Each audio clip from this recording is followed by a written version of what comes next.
How's it going, everybody? I am Kyle from Fantasy Forge Studios, and we are back with Session 7 of Adventures in Middle-earth Eriador Adventures, and we are joined with both of our players here for hopefully a pretty great, fun session. But without further ado, we will go ahead and introduce all of our players, as it were. Starting with, we'll go reverse order, so we'll start with Kyrian and end with Califir. Beautiful. Hello, everyone. My name is Cole, and I am playing Kyrian, son of Durafin. And he is a ranger of the north, very good at stealth and basically he's a wanderer. What is it called? Yeah, Wanderer. Yeah, Yep. wanderer. And he's really good at navigating through known lands. Really good with a bow, but even better dual wielding with some broadsword and a dagger. And yeah, pretty much he is like part DPS, part utility, and yeah, cool guy. Also, yeah, that's it. That's him. Yeah, the one thing Pretty that you can't take for granted, especially in AME, is travel is a big part of it. And so having a wanderer in the party is real nice to be able to get us from place to place. We were just talking before the stream about Cole has an ability that allows him to be able into the regions that he knows to find sanctuaries of the Dunedain. And so you can get there and then you can essentially get a long rest, which unlike normal D&D 5e is very difficult to get. It's basically without this trait you get it once per adventure, and so you're pretty much limited on your HP based off of your hit dice. And so the fact that this adventure is taking place in one of Kyrian's known lands, it's quite useful. So indeed. Valineth is our next character.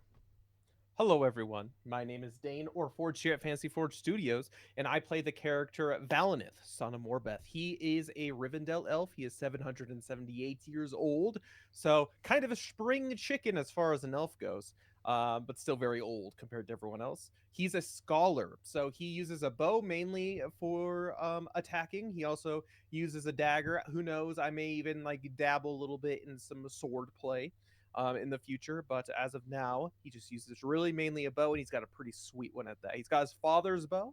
His father was a warrior in the Battle of the Last Alliance, and I mean, lore-wise, as far as Valineth goes, not actual Tolkien lore, but still pretty cool. His father was one of the people who was fighting off like the Witch King on the back of the eagles during that battle, so it's pretty sweet. Some flavor text there. But yeah, he's a scholar, so he's mainly a healer. And so he does all the heals. There's not a lot of healing in Adventures in Middle Earth. It's not like Dungeons and Dragons 5e usually, where it's just a ton of burst healing. The little bit of healing he gets kind of crazy, and Valineth does a little bit of that, which is pretty sweet. So he does that, and he's also very book smart. He is learning a lot more about the world, and I think he's learning a lot from both Califir and Kyrian about just how to really be a warrior on the road, because that's not what Valineth is.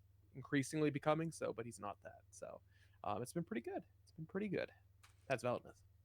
And our last character is Califir, son of Findulin. He's the captain of the Silver Swan Court. He is a man of Dol Amroth, down from Gondor.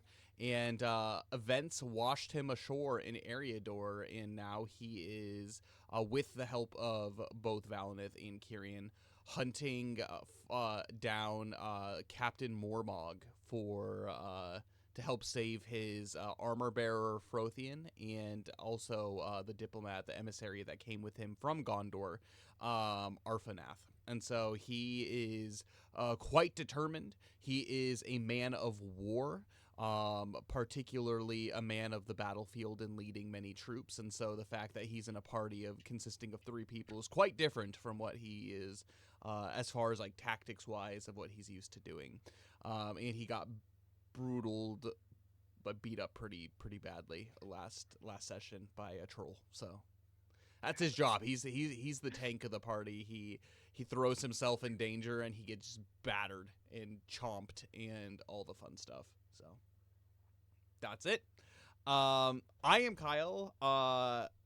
That was so Calefear's the DMPC, but I am Kyle. I'm the lore master of this. I'm both playing with and against these players as they forge their own story in the Middle Earth and see how they really determine the events that are going to be happening in Eriador before the War of the Ring, because this campaign does take place between the Lord of the Rings and the Hobbit. So right now it is currently 6 years 6 years at this point. 6 years after the fall of Smaug. And so, the party's been doing their thing. There's another group that's going on, that's doing stuff at the same time in Wilderland as this adventure is taking place, and it is currently springtime in Eriador. Winter has just passed, and it is currently the rainy season, late April, early spring, or early May. As this group is trekking through the tundras, not quite the tundras, almost the tundras of the Trollshaws. The and the forehead of Coldfells. Eriador. The forehead of Eriador. Yeah, look at this. You guys look at this map. Look at this open space. The forehead. It's nice. Kind of wrinkly too. But it's all good. It's aged. It's definitely at this point in the Third Age. This is the remnants of the fallen kingdom of Numenor, particularly Arnor. And it's basically a barren land that's been scattered, like barren wild land that is scattered with remnants of old. And so, for example, the castle that they are currently in and investigating is of Numenorian make from the old days.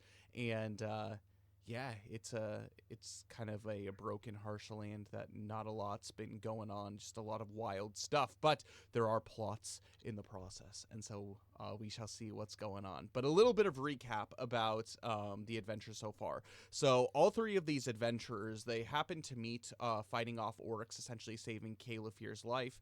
They learned the story about how Calefear came to Eriador, and he was pretty injured, and so Kyrian also fought off some more trolls more westward, Eriador, closer to Weathertop, and realized that there are nefarious plans that are happening, and they've been fighting a lot of trolls recently, and so this could be a gathering of trolls, which is not a good thing. And so Kyrian went to Rivendell to go warn Elrond of these plans, to where he stumbled upon Calefear fighting off a number of orcs, and Valinith, along with young Estel and Glorfindel, had made their way at the same moment to be able to help save Calefear and also bring Kyrian back to Rivendell. At that point, essentially, Elrond was tasked to them with hunting down and finding a captain that had taken a couple of Calefear's companions. But if there is a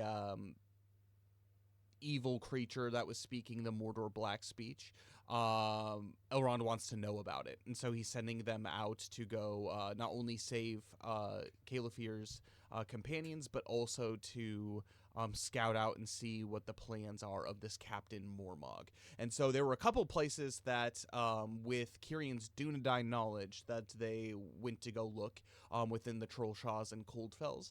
One of them, which was Castle Hill.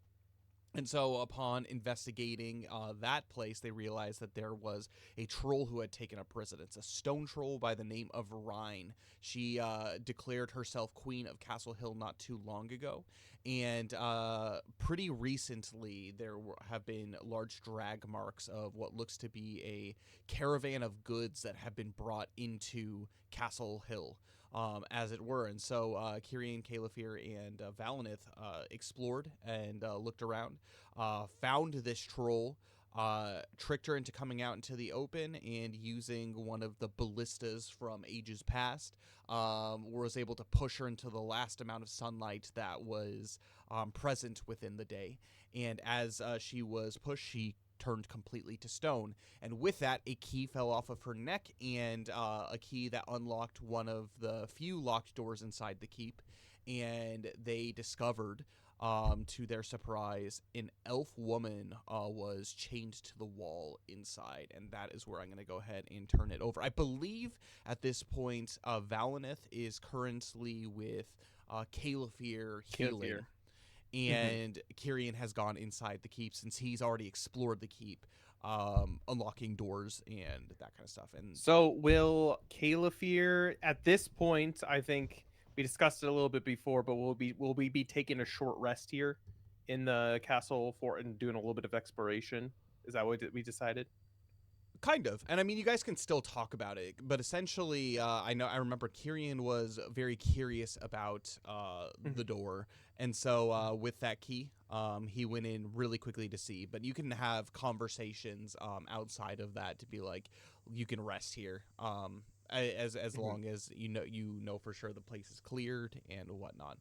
This is definitely a good place to be able to rest for sure. Well, perfect, because if Calefir decides he wants to take a rest, by Valineth just being in his presence, he gets a free hit dice. So you can feel free to use that, because I know Valineth was unable to heal him all the way up. That troll did some work on Calefir last time. So yeah, I think Calefir was brought down to 12 HP. Now he's back at 23, so he doubled his HP almost, and so he's feeling good. But let's go ahead and turn it over to Kyrian as you open this door and you see pretty much empty room. You can tell that there's like some broken crates and whatnot that have been placed in here, but there is an elf woman who is chained to the wall. She has her head hanging, and these chains essentially that like they're short enough where they don't let her sit fully, and so she pretty much is held aloft by these chains, and she's kind of just like hanging there. You're unsure about whether she is conscious or not, but she is hanging there in your presence.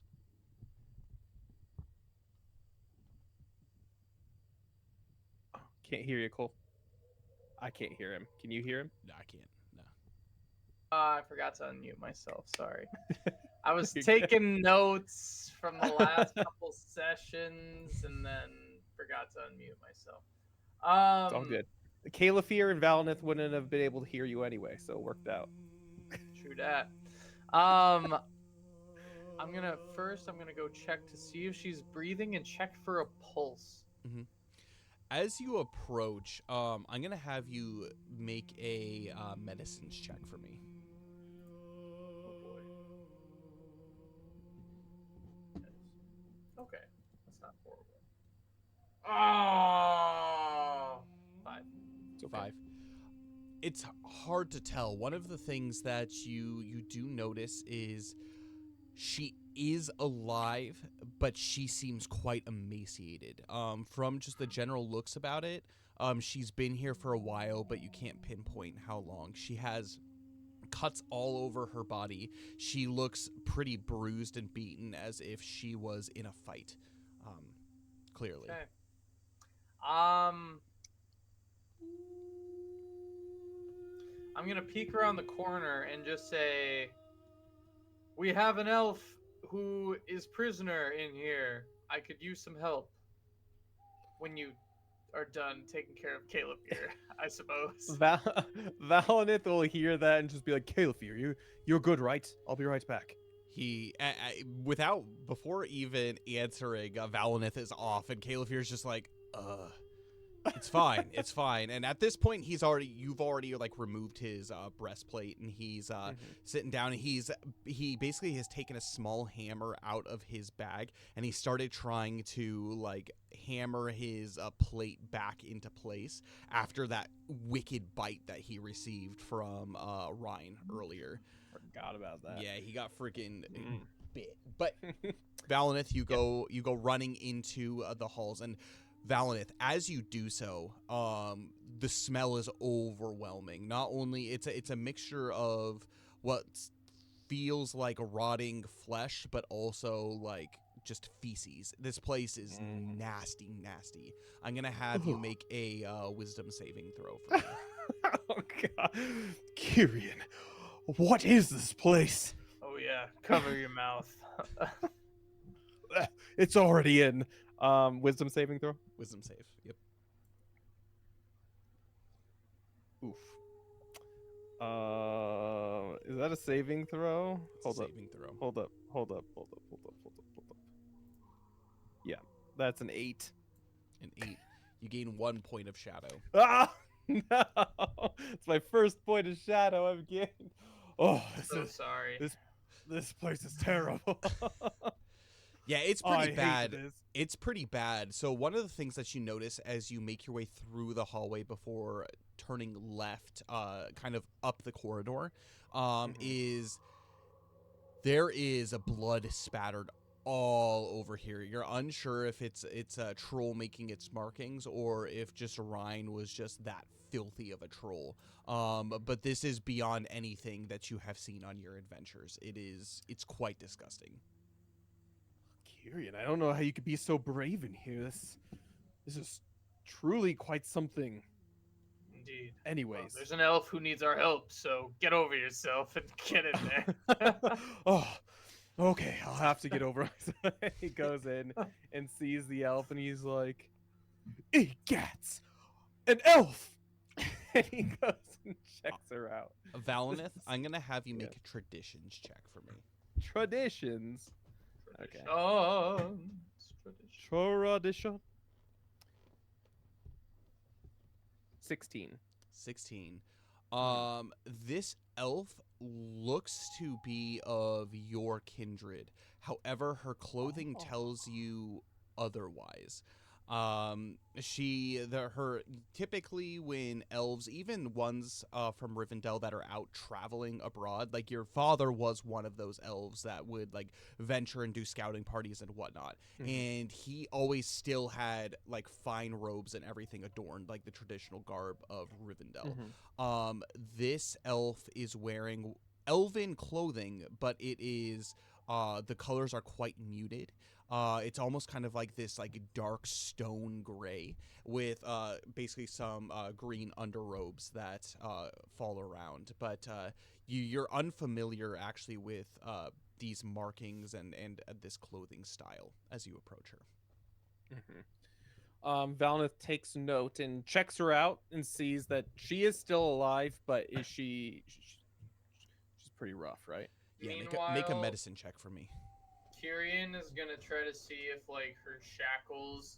How is she chained against the wall? Is she like shackled? Is there like a key? Is there? So essentially they're iron shackles. They look old and they look rusted. With a decent amount of strength, you could probably tear them from the wall.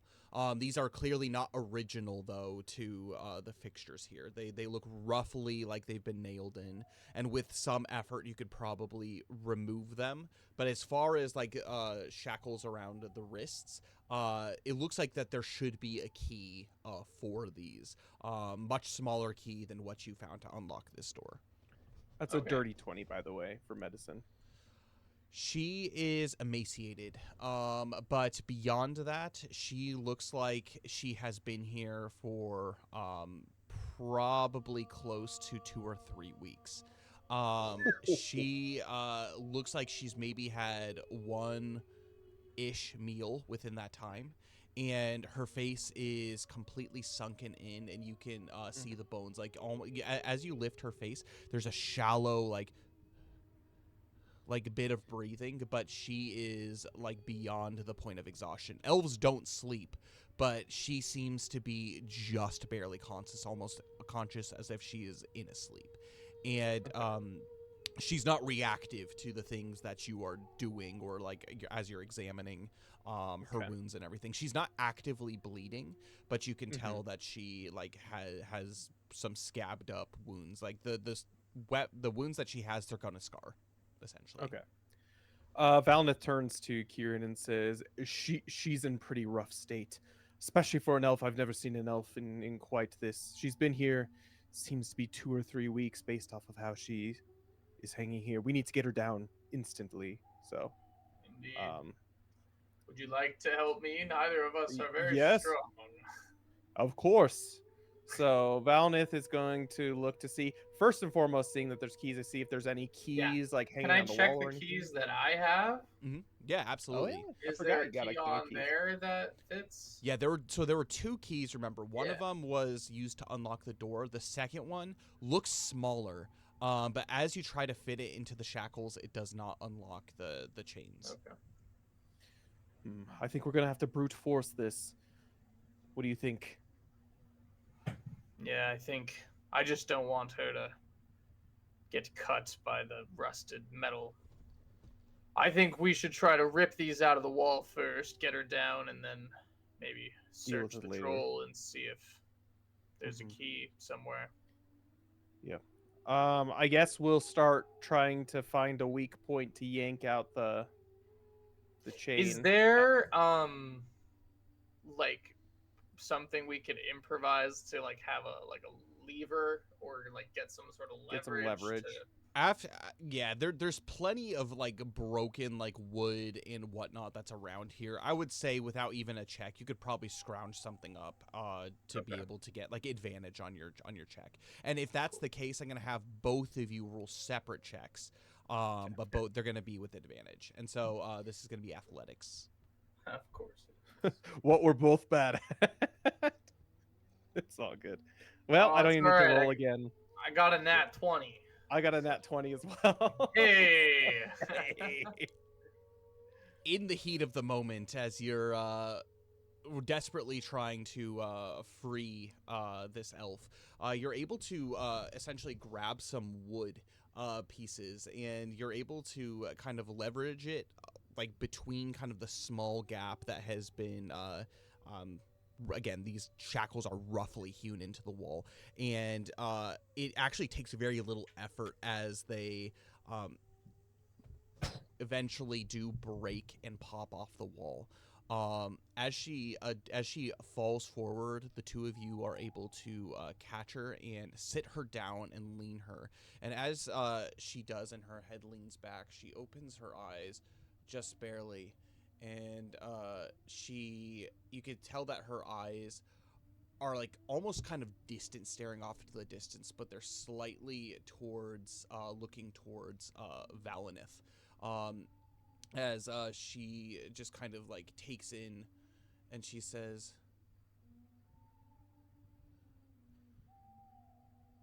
"Has the light come? Is it my time?" And Valnith puts his finger to her lips and says, "Shh, don't talk. You're injured." And that's I had to. And he Charisma saving throw. I mean, he does say that, but like more delicately and not as much jokingly, and says, "No, your time has not come. I am Valinith of the Hidden Valley, son of Morbeth, and I'm with my friend here, Dunedain Kyrian. We have slew the evil that is the master of this place, and we found you just now." Perhaps she would like some water or food. Yes, yes. But maybe we should But get her out. get her into out of here. Yes. Yes. Water. And you can tell like her lips are like beyond chapped. She has been given water. Actually, you can tell as you look into the room, there's a small little kind of like pail that's there, and just like some dirtied water with like a cup in there. That essentially Ryan has been coming in here and like force feeding her like this filthy water just to keep her alive. Is Rhine the name of the troll? Yeah, name of the troll. And you do kind of get her up, and she feels light as you stumble her out back into the open. At this point, sun is pretty much completely set, and Caliphyr, you can hear the tapping away as Caliphyr is basically hammering out the dents of his armor. Mm-hmm. Well, I guess we finish escorting her out, and we sit her down kind of next to Caliphyr and say, "We found her locked within here. She is in pretty rough state, as you can see." And Caleb here, he stands up and he examines her and says, I've seen many wounds in my times of war, but these look intentional. As he examines specific bruises and stuff on her arms, on her legs, he says, I think she was tortured. I think that's an astute observation. Well, at least for now, we need to make sure she gets her energy. And actually, Valnith reaches into his bag and he takes out his little skin of water that he has and pours her like a small cup full of it, and kind of helps her drink it. But he also pulls out of his bag some lembas bread. So he's got elven way bread, and he just cracks off a little piece of the corner, and also hands it to her and says, "I don't know how long it's been since you've had the way bread of our people, but it should give you some energy at the very least to recover a little bit from this." And she immediately reaches for the water as she drinks. She sips it slow at first, and then as like basically the water like fills her tongue and like her mouth, she starts drinking quicker and quicker, and you can see that like color immediately begins to come back into her as this water, and she says, "This is the most delicious thing I have ever tasted." As she reaches out for the piece of lembas, she takes it and she says, "You are a messenger from God, aren't you?" well, if you mean Elrond, then yes, I guess so. But no, we that's a joke. I'm trying to get good at the sound set.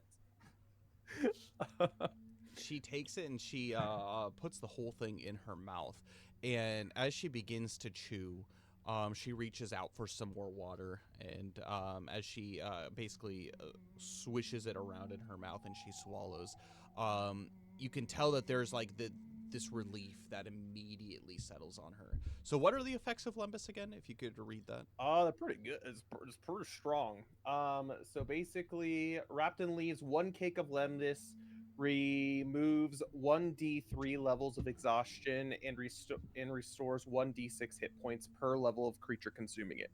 Okay, A so level 5 creature would be 5d6. I'm gonna have you roll 1d6 for me, Valnith. Okay. Also, at this point, Kirian's gonna go search for another key / just like search the troll. For sure. Sweet. Board. One.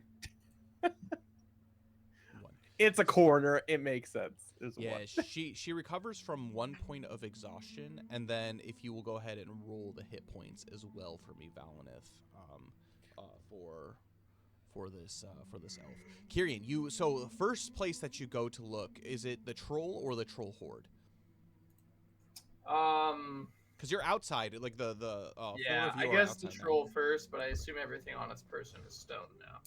Yeah, I mean, so pretty much everything. It's actually quite curious. Stone trolls are, let's just say, they are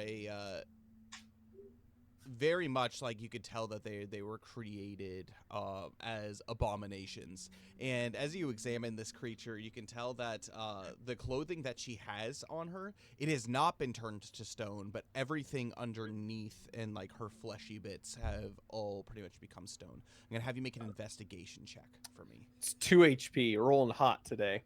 Woo! Oh yeah. Reviving her from the brink of death, she looks to you and 21. 21. Jeez, that's great. As you investigate the body, you do find what looks to be a small pouch hanging from her belt. Inside this pouch is a number of objects, one of which is the key to the shackles, but a couple of things that are also in here. It's not treasures per se, But you see it's a small box that you pull out. This is probably the most notable of the things. Other than that, it's like there's a couple seashells, which again you're far from the ocean, so that's kind of a surprise as well. A few bird feathers, some really nice looking bird feathers, but this box, it's a small, basically like hand size, kind of like ornate chest. But I'm going to have you make a traditions check for me on that. Okay.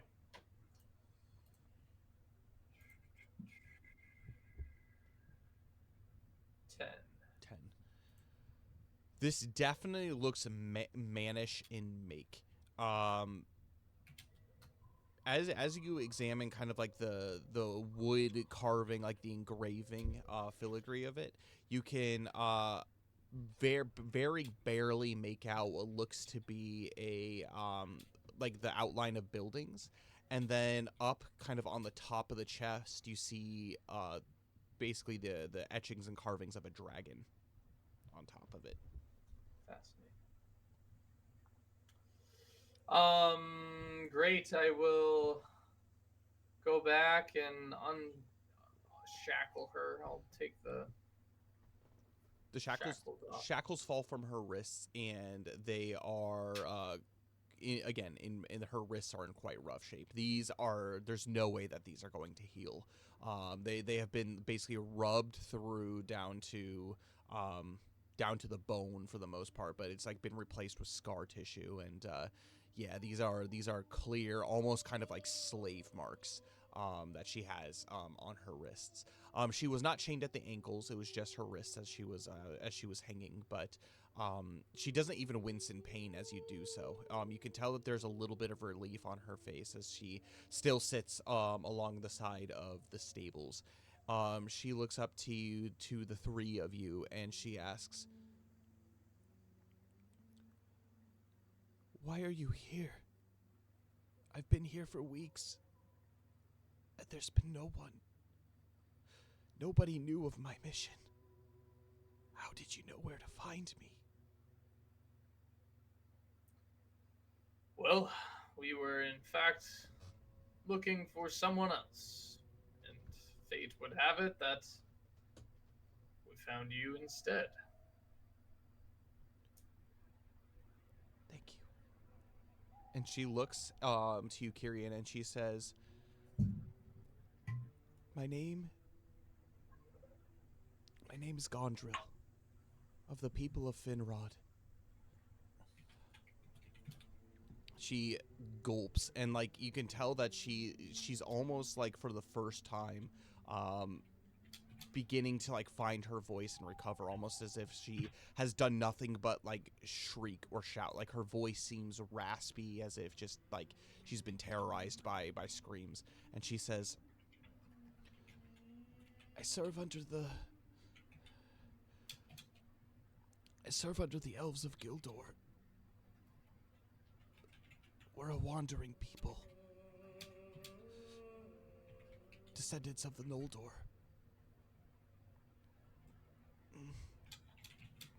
She holds her ribs as she leans over and hunches in pain. One of the things that you had investigated, Valinith, as you were checking her out, is she does have a couple broken ribs on her right side. Well, Valinith sees that she is in some severe pain and looking her over and says, "So what came of you? How are you trapped here? And from the looks of it, it looks like you've been tortured?"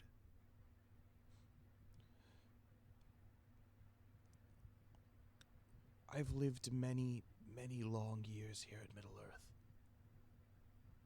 But the time that I've been here, while only a few weeks, it's felt like a lifetime. A lifetime of pain and darkness. I forgot what the stars looked like. As you look to the sky, the stars are just starting to come out. My people.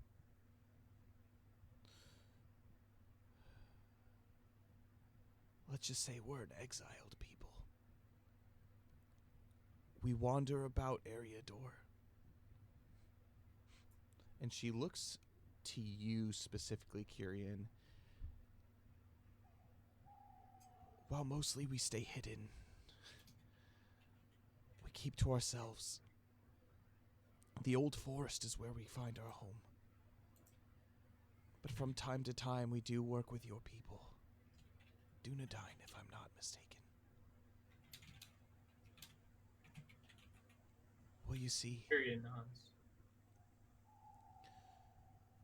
there was an escort of dwarves from the Blue Mountains. They were lost. They had come from the Shire, made their way along the old road. They decided to stop in our wood, and the darkness overtake them. We helped them, we rescued them, and I offered to lead them towards the Misty Mountains for them to be on their way to the High Pass. We didn't make it that far. Weeks ago, we were traveling. We were in the Trollshaws. And immediately we were overcome. There were men. They had a troll with them. They captured us. They put sacks on our heads.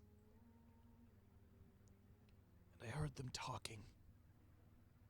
It was something. It was in a speech I haven't heard in many, many, many long years.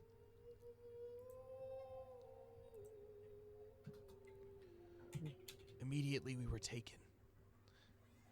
And we were laid on the road, and we were sitting there, me and my companions, for what felt like days. Until one day, Rhine took us. She found us. And us, our caravan, and everything that the dwarves had brought with them to take to their cousins in Erebor, was taken into this place. Are there any more? Do you know if there are any survivors from your cohort? Or are you the only one? I was the only one remaining. Over the weeks, she grew hungry. And one by one, my companions were. She gulps. I think I'm gonna be sick. As she leans over and she just begins coughing relentlessly. And as she does so, she winces in pain.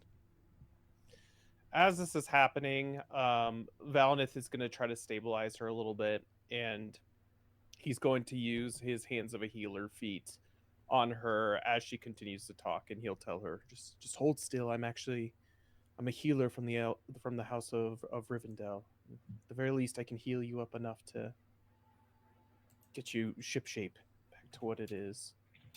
But continue your tale while I do this. There's not much more to say. But she would talk to us. She would come in, and she would beat us. Stick us with forks, knives.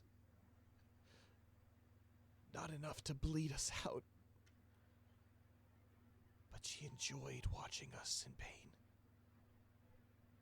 She was a wicked, cruel creature. She said it.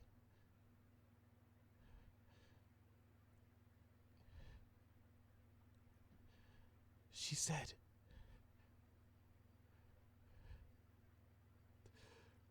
that she's tenderizing us.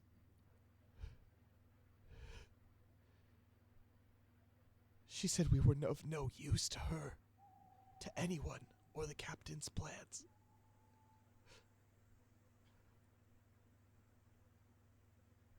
It's 14 points of healing, by the way, to Okay. her. As you begin patching her up, you grab bandages and tie them around the wounds. You begin to treat the wounds. As she winces, you begin to scrape out infections that have begun to set in. Treats the everything as best as you can. And you can tell that she's definitely, over the course of time, beginning to kind of gain life within her, but you could tell that her mind is somewhere else in the moment as she's being repaired. She winces a little bit in the pain as you scrape out some of her wounds, but she almost as if she's living in it, like in a dream, like staring in a dream, as she continues to talk. What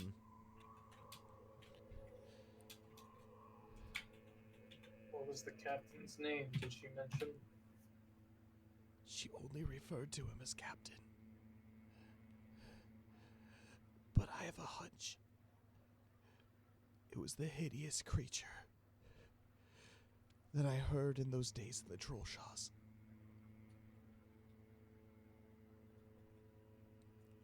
They said that they were going north. She often would mutter to herself in her sleep. Rhyme, that is. There was to be a meeting of the trolls. She spoke more of these in recent days. She would sit me down and tell me to count my blessings that I've been alive this long. For before she departed, she was going to eat me. Rations for the road, she called me. She looks over to the stoned version of Ryan, and she says, "Thank you." And her eyes just kind of wander off, almost as if she is spacing out in deep contemplation of some kind. You are safe now. Try to find some peace and some rest. I turn to Caliph here, and I toss him the box. Does this mean anything to you? Seems to be of human make. He takes it and he flips it over in his hands a little bit. He's going to go ahead and also additionally make a traditions check. 7. He looks and he says, "Well, this isn't of Gondor make," and he examines it around. I'm not much of a woodwright myself, but the carvings on this allude that it is from the north. We haven't had dealings with dragons in quite some time. Can Valnith make a history check as he says this or something? Yeah, make a traditions check for me. Being the learned elf that he is, let's see if he has any ideas. Traditions, he said. Mhm. Okay. That's a 17. Rules are coming in hot now. That's good. I mean, they were bad, bad at first, but hey. As you look at this, you actually know exactly what this is.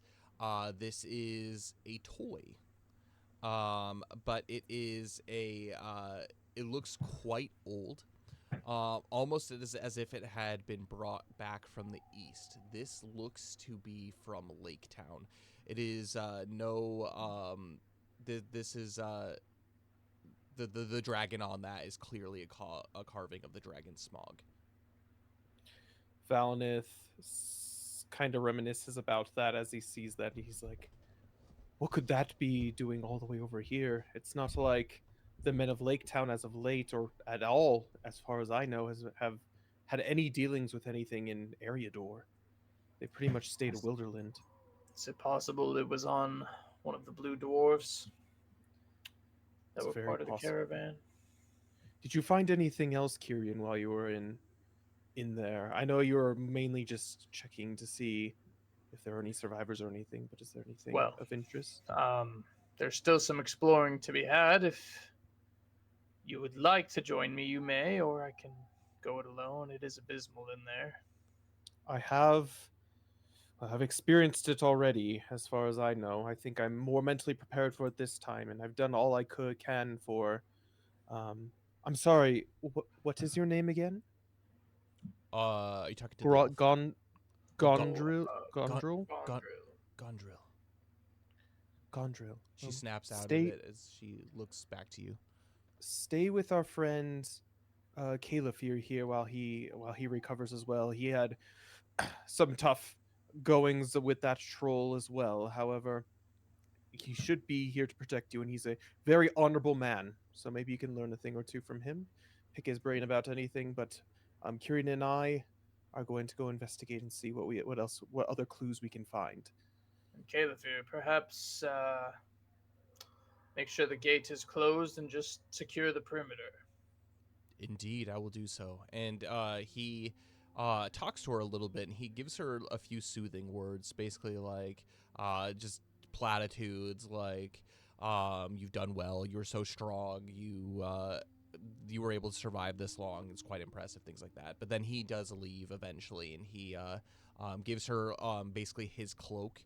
His feathered cloak, and he puts it over her legs as he goes and checks the perimeter and everything. The door is closed. It is actually barred from the inside. And so, like a big timber, it would take a battering ram to be able to break through this. So that, as far as you're concerned, is quite secure. So, Cool. Yep. Cool. And then Let's Valineth and do I it. will explore and probably open whatever chest that this other small key goes to. Yep. Cool. So we'll go in. You make your way inside, and the longer you spend in here, the more you get used to the smell, but it still is like a lingering, like it gives you a lingering sickness, to like almost like the pit of your stomach. Mm-hmm. But you look through, there at this point it's dark, and so there's no light, but there are plenty of instances where you can strike torches and look Yeah, around Valnus this got a room. lantern and stuff, so he might And just I'll bring in his strike a lantern. torch. You look around this room, and definitely it's much it's nicer put together than the rest of it. It's not quite in as much disarray, but as this light begins to filter in from your lantern and your torch, you can see glittering in the corner. You can see that most of the piles seem to be of discarded goods and clothing, boots, that kind of stuff, mostly of dwarven make. And a few trinkets such as dwarven toys and things like that. But there's also a small pile of what looks to be coins and jewels. I'm gonna have the two of you make this check kind of together. It's not really a check. Kirian, I'm gonna have you do a D100, and Valineth, I'm gonna have you do a D10 for me. Okay. This is just essentially a loot roll. A D10. Let's see. 64. Okay. Ooh. Sorry. I pull up D&D Beyond. A D10. Okay. That would be 3. 3. Okay. You are able to find in this place, as far as the troll horde is considered, 216 silver pennies, Whew. 22 gold coins, Oh my gosh. and 600 copper pieces. 216 silver. How much gold? Sorry. 22. 22. And silver and copper. 600. Whew. Well, at the very least, I mean, this isn't ours, but maybe it can be put to some better use, maybe by your people. I'm gonna have the two Kyrian. of you. I'm gonna have the two of you make a shadow lore check for me. Shadow lore. What are we doing? Shadow. 19. All right, sorry. Things are loading slow today. I apologize. Shadow lore.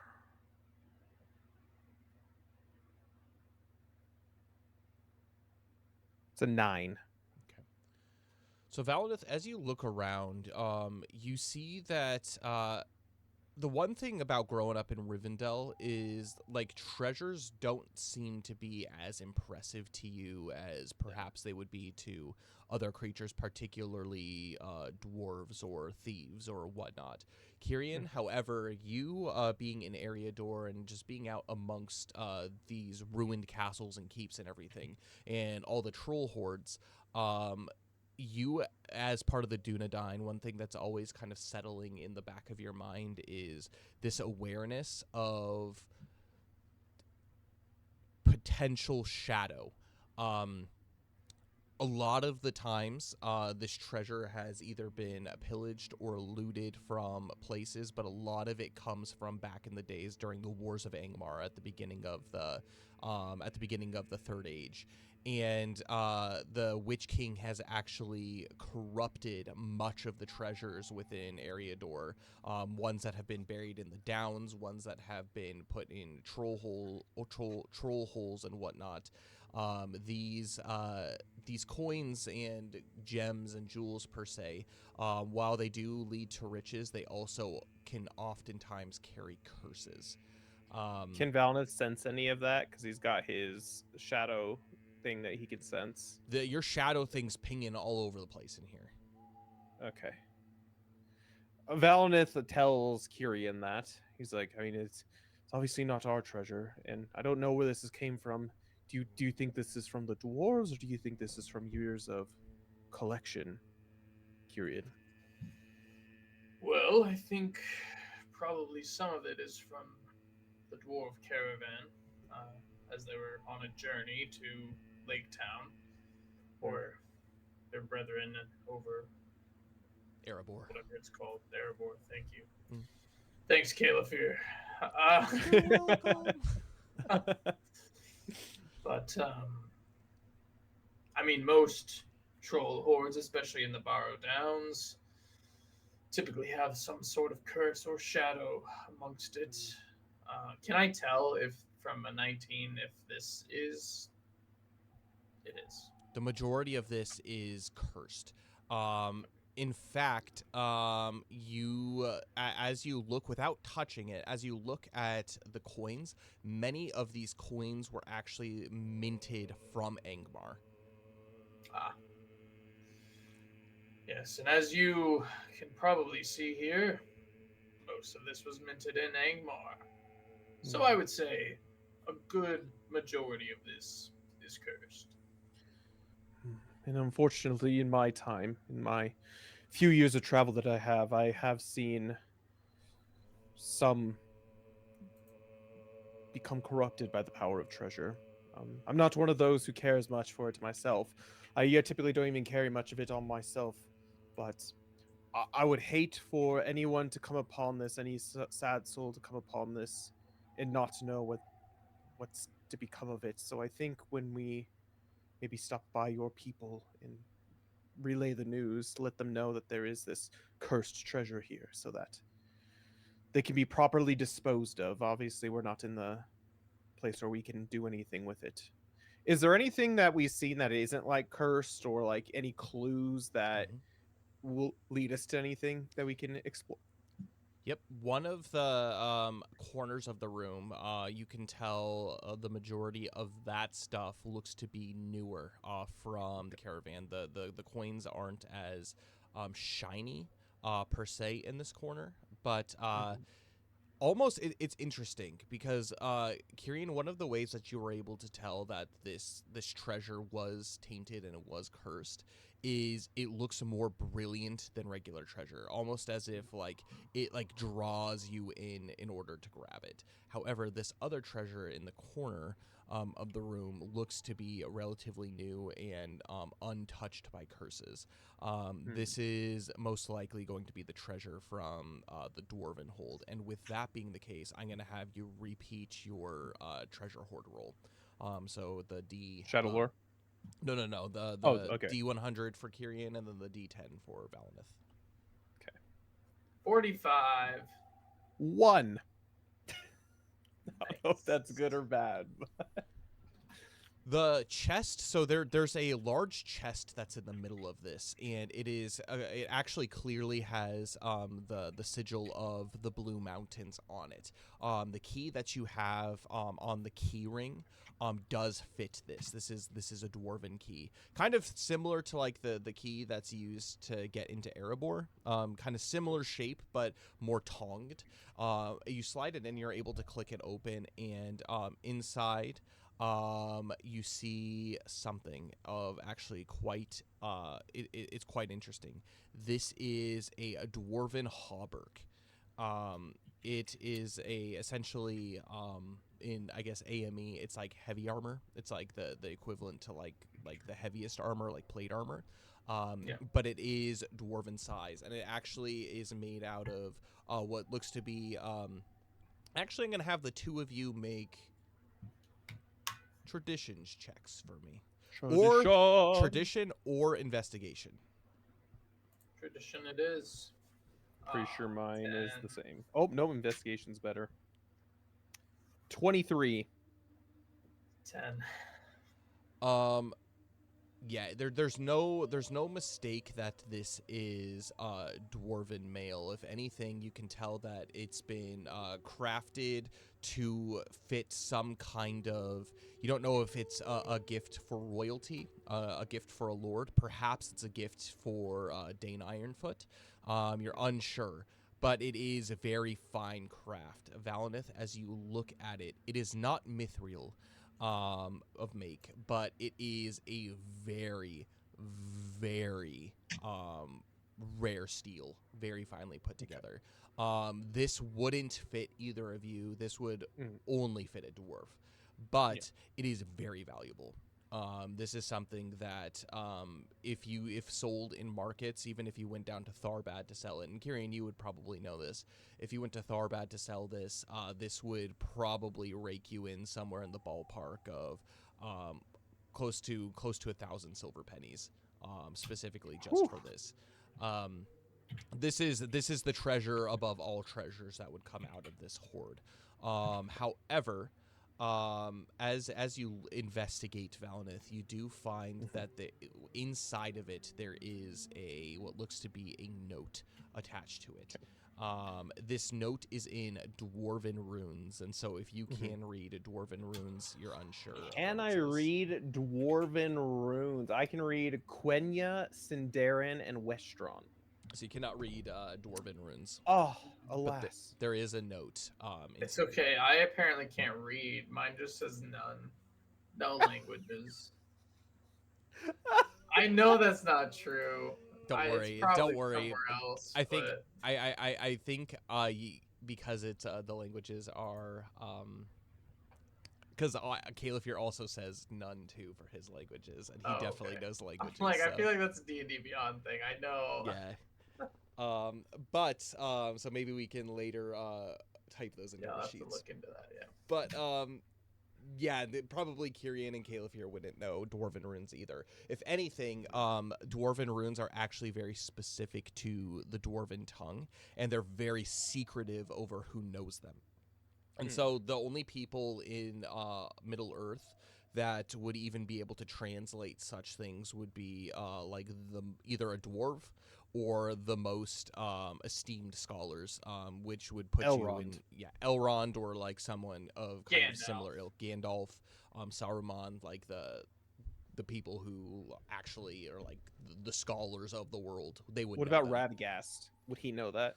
Radagast might. The thing with Elrond is actually a deep friend of the dwarves, and pretty much these people, these individuals that would know Dwarven rune speak are only the most trusted allies of the dwarves. And so even if you did say like, hey, what is this?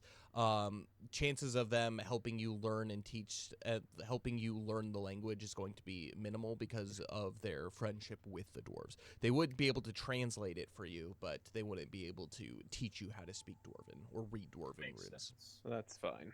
Well, this I can't read this. Can you read this at all, Kyrian? And he hands over the note. Nope. Do I look Nope. like a dwarf to you? Well, I was just wondering, maybe you've had your dealings with dwarves in the past. But that's neither here nor there. I know of one person who can read this, so Valnith will pocket the note, and he'll actually put the armor back into the chest, and he'll bring it out back into the courtyard with Califir and Also, before you do leave, Grandro. there Mhm. are 82 silver pennies in here that are not tainted or corrupted. They actually are minted from Erebor. Okay. So I guess we'll bring these out. In any of the other rooms that Kyrian explored, was there anything else of interest? Any weapons per se, or anything? There was a small barracks that Kyrian did break into. Most of the stuff seems to be of just like a regular make, and it seems old. And so much of the steel has either rusted or like the good stuff has been pillaged and looted through over the thousands of years that it's been since this has been basically abandoned. And so yeah, there's not much in like as far as weapons go that would be able to help with that. Well, Valnith will. I Go ahead. I think there was one more room that I don't think Mhm. was explored. It was like the one in the hallway at the end of the hallway. One at the end of the hallway. I don't have the thing pulled up here.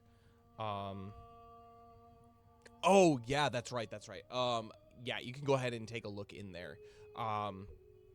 As you do, the door itself is stuck, but it's not completely locked. And so your initial investigation of it wasn't there wasn't a lock per se on it, but you have to basically just put your weight into it, and you're able to swing it open. This was a makeshift door from this troll, I guess, from it. But as you do make your way into it, I'm going to have you make a investigation check for me.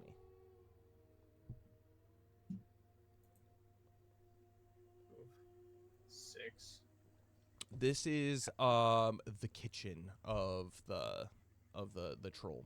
Inside of it, you can see very very large cleaver.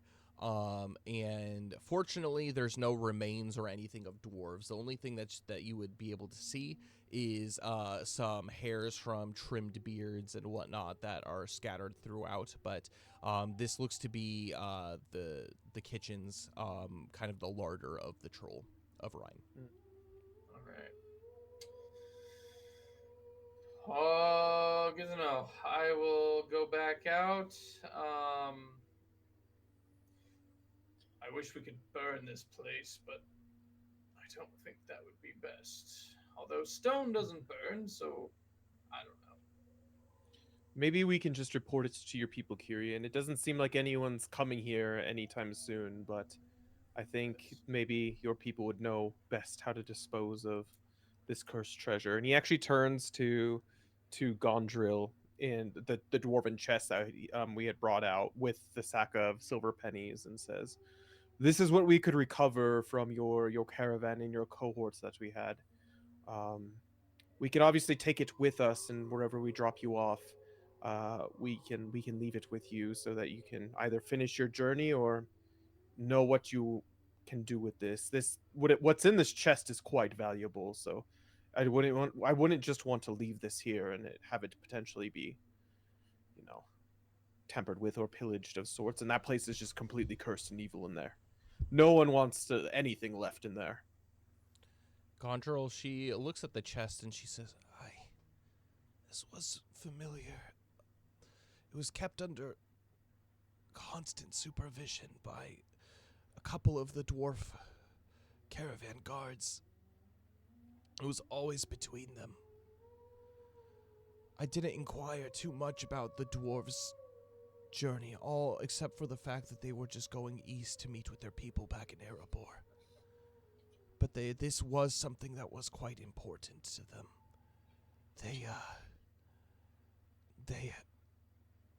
She, like, again, does, like, a deep swallow. You can tell that there's some pain in her throat. The guards fought to protect us with their lives.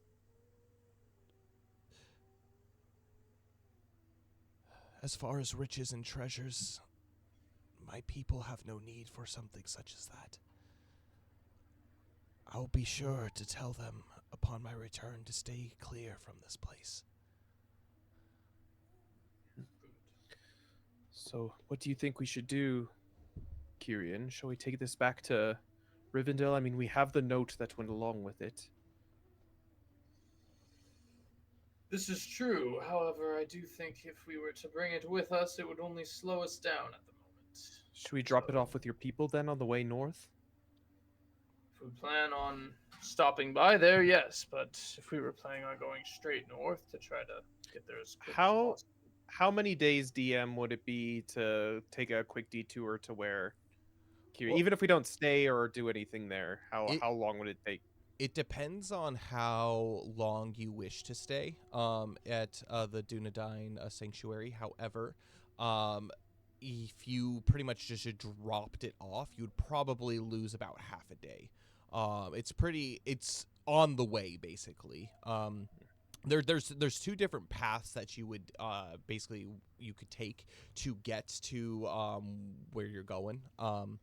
And one of which is along the Horwell, which is the river that runs down from the Misty Mountains this direction. So you could go along the Horwell, or you could go just straight across the Coldfells. Kyrian, I'm going to actually have you make a survival check for me. And this could be with advantage. This is for your known lands. You would know. Sweet. Papa Forge brought me some delicious dinner. Ooh, Yeah, Papa Forge. better be something delicious. It looks like chicken. 24. Yeah, you definitely know so the Coldfells, like it would be a death sentence to march across this in the winter time. It's a little bit more treacherous to be able to just walk through during the spring rainy seasons. But the nice thing is there's more cover going across the middle of the Coldfells than it would be traveling along the Horwell. If there's one thing that you know as a hunter, as a tracker, as a general survivalist, is Rivers are good.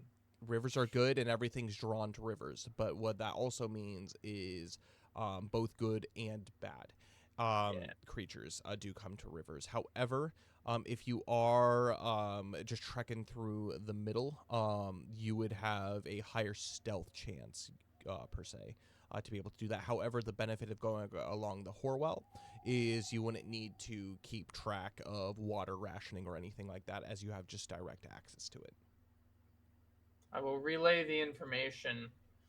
To me, seems we have two options. First, we should probably get our elf friend Gondril into safe hands. Agreed. So that would be a benefit of going there and up the river. We obviously would not have to ration water, as we would have a source of water there, but that also brings more prying eyes and would make stealth more difficult. So if we needed to be more stealthy, and we think Gondril could maybe make her own way back to Rivendell or some safe haven, which in this state does not look like it, we could probably more quickly and stealthily, though slightly more dangerously, go straight there. I think the ultimate decision should be from Caliph, considering we're looking for his companions themselves. How much out of the way would it be to stop by your people before we go up north? Caliph agrees. That was half going a to be day. the question. Okay. Half a day.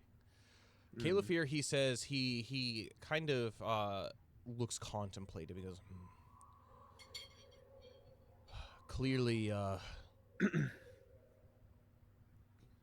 clearly, if we're going in that direction, and if we're going to do something with, and he looks to Gondrel. If we're gonna try to help Gondrel out, she seems in worse shape. I don't think someone would either have to stay back and help her, or help tend to her and make sure that she heals properly, or we can drop her off into the hands of some people who could. And he looks to you, Kyrian, and he says, "Do you think your people would be up to the task of helping Gondrel if we were to escort her?" That's what we do best. He nods and he says, "It is my duty to protect the free peoples of Middle-earth, and as part of my duty, I cannot just leave someone wounded and abandoned, someone to be fodder to the wicked creatures of this perilous realm. We must do what we can to be able to make sure that she is safe and repaired and patched up so she can be on her way back to her own people." Well, we can go post haste, and actually, Valnith looks at Gondro. Can Valnith see how much she's recovered? Can he tell if she'd even be able to make the journey?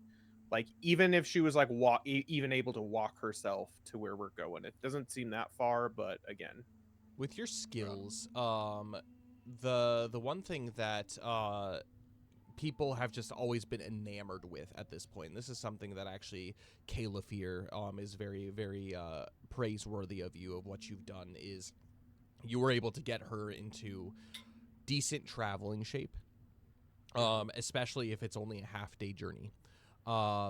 In regards to making it to the sanctuary of the Dunedain from Castle Hill here, you could go immediately. The dangers of traveling at night are obviously much higher because the creatures travel out of the light of the sun mostly. Evil creatures. would she be able to travel quicker if we just stayed the night then?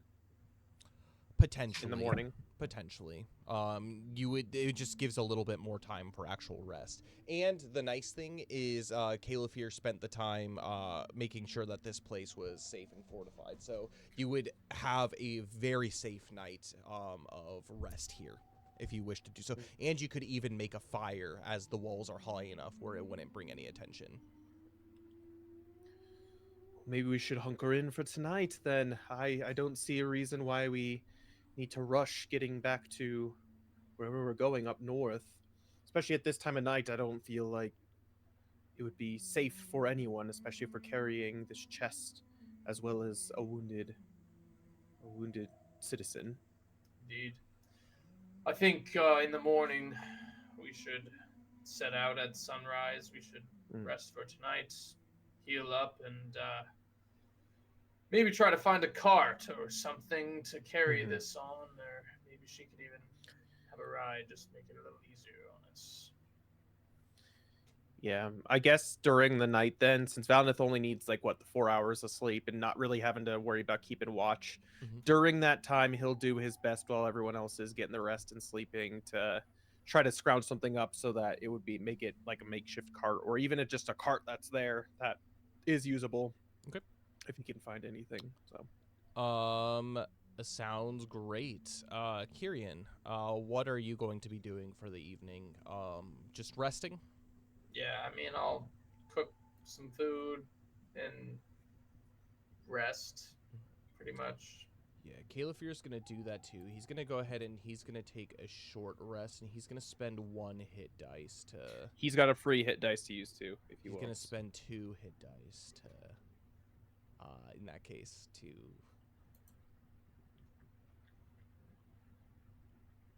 The perks of having a healer with you, it's kind of nice, isn't it? Exactly. I mean, he's no Luxalia, but, you know, he does his best. He's going to heal 18 hit points, which brings him back up to full. Nice.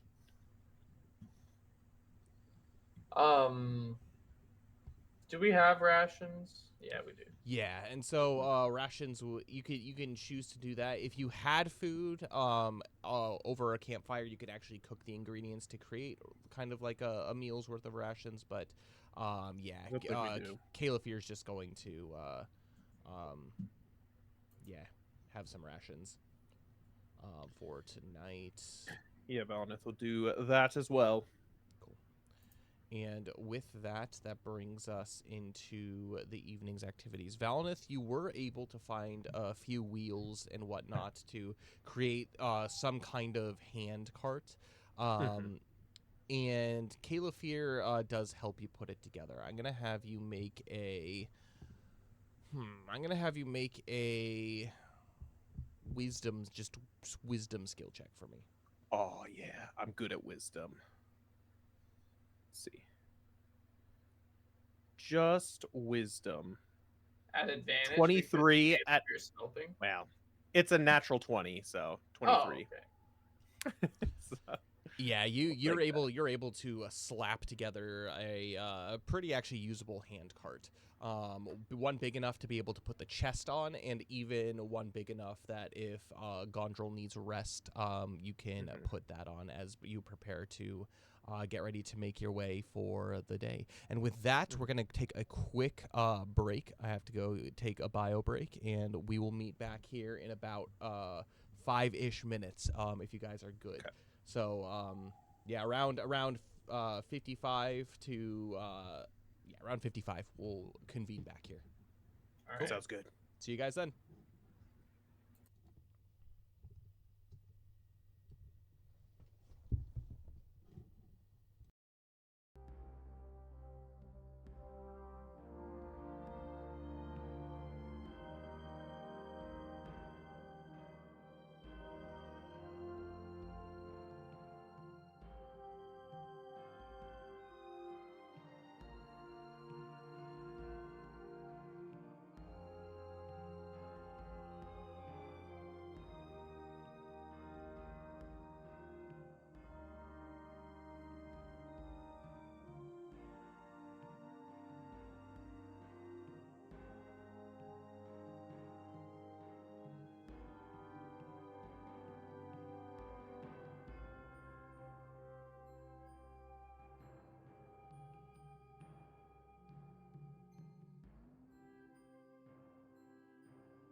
And we are back. How's it going, everybody? I finished my dinner. That was nice. Freaking flew. Scarfed it. During the night, before the morning does arise, I'm gonna actually turn to Kyrian real quick. So Kyrian, as Caliphyr is sleeping and hard resting off his wounds from the evening, he is out like a light. You can tell that Gondril as well is kind of been like in and out of, again, not really consciousness, but like she keeps spacing out as usual, and so she sits by the campfire, still with the cloak of Caliphyr over her, as she just kind of watches the flames in the fire. Valineth, I'm going to have you for Gondril. I'm going to have you Yes. make a Shadow Lore check for me Using my skills? using your skills. And Okay. Kyrian, I'm going to have you make a... It's a 10. I'm going to have you make a perception check for me, Kyrian. Okay. Is this girl evil? Perception. Or just overcome by the shadow. She needs to go to the Grey Havens. Okay. —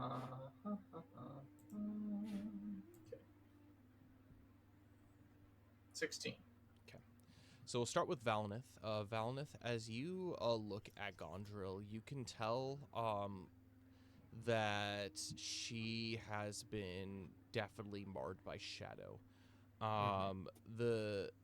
You've heard rumors of this, particularly with Elrond's wife, and how she had to be taken after she was rescued by Eladin and Elro here.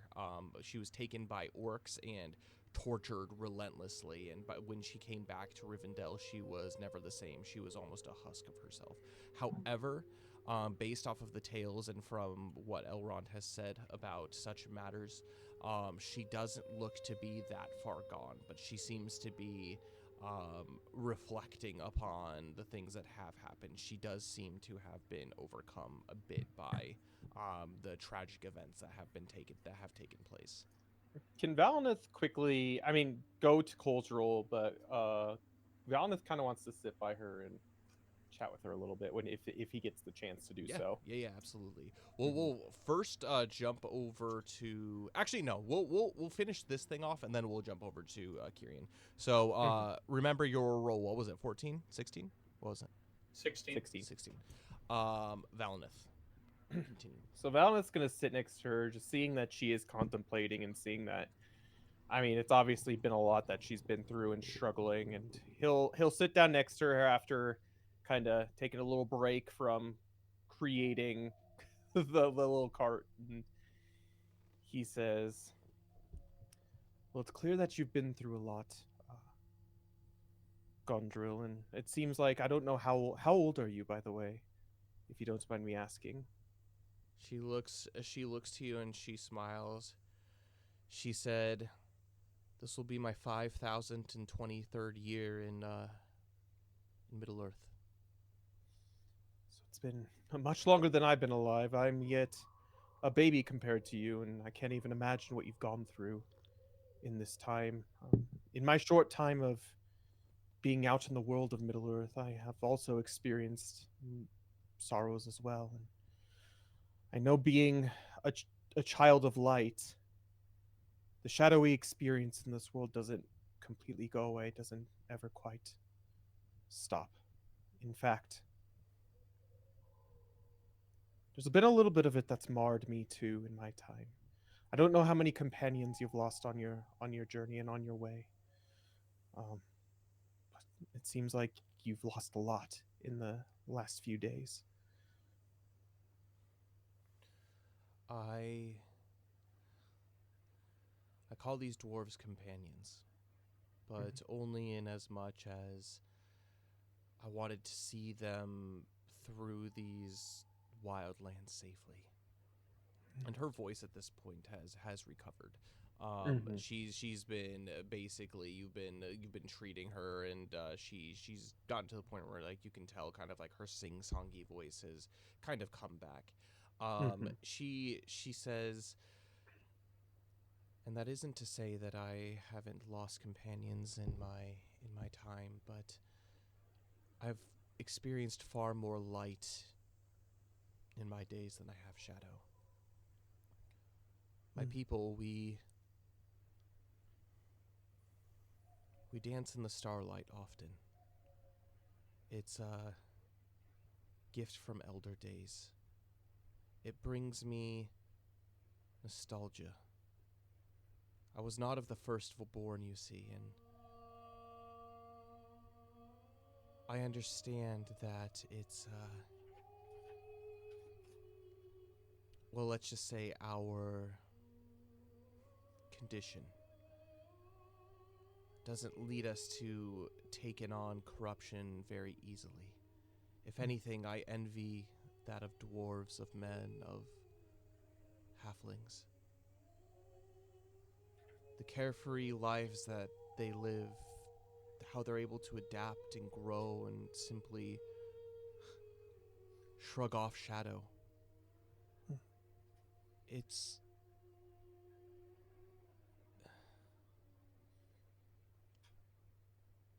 The time that I've spent here in Middle-earth has been long. And while I have seen much light, the darkness that I have experienced it never truly leaves me. I remember everything as if it is yesterday. It's a blessing and a curse, isn't it? Again, I haven't been alive as long as you have, but I don't know if you can sense it too, but there's a growing darkness in the world. There's been a lot of good that's happened. I was out in Erebor, in that general region, about a year ago, experiencing the festival of the five armies. Obviously, that part of the world is quite prosperous right now. However, I could never shake the feeling that there was something dark growing on the horizon. And even my own specific goals I have in mind. My father, old elf, has lived many long years here as well on Middle-earth, and he's also gone missing, and that's something that I'm trying to discover the truth of. But there is a longing, I know. Longing for something, and I don't know if I've quite figured that out. What gives me solace and peace is knowing that my actions and everything that I'm doing right now, yes, they may put me into danger, but they give me a purpose and drive me forward, and they give me hope that the actions that I'm doing right now may make a more beautiful tomorrow. Do you have anything like that right now in your life? Anything to help you push forward for that tomorrow, to see a brighter future? She turns around and she looks westward. My people, there was a time that even before I was born, they departed Valinor, and we came to Middle-earth. We were exiled. My greatest longing is to look upon the lands of Valinor. The sea ever calls me. But, Lord Gildor, he says that there's still work for us to be done here in Middle-earth. I have a quick question for the DM. Yes. Would Valinith know about this exiled elven people based off of his studies and anything? Yeah, definitely. Like when it comes to, because at the end of the First Age, essentially, the like Gildor's ancestors, basically descending from Finrod, they made their way over to Middle Earth. They were exiled, and so they. Ever since then, they have essentially been tasked with keeping Middle Earth safe. They were essentially kind of like the first like elven rangers, and Mhm. they vowed not to return to Valinor until Mhm. essentially Morgoth and all of his shenanigans was completely diminished. And Mhm. so the things that she says do ring true and are familiar to you, where Okay. there's definitely still a growing shadow, and until the shadow is completely abolished and the time of the Mhm. like the elves is over, Mhm. the specifically these Noldorian exiles Mhm. are supposed to remain here. They're Yeah, essentially to help other elves seek passage to the west, essentially. I see.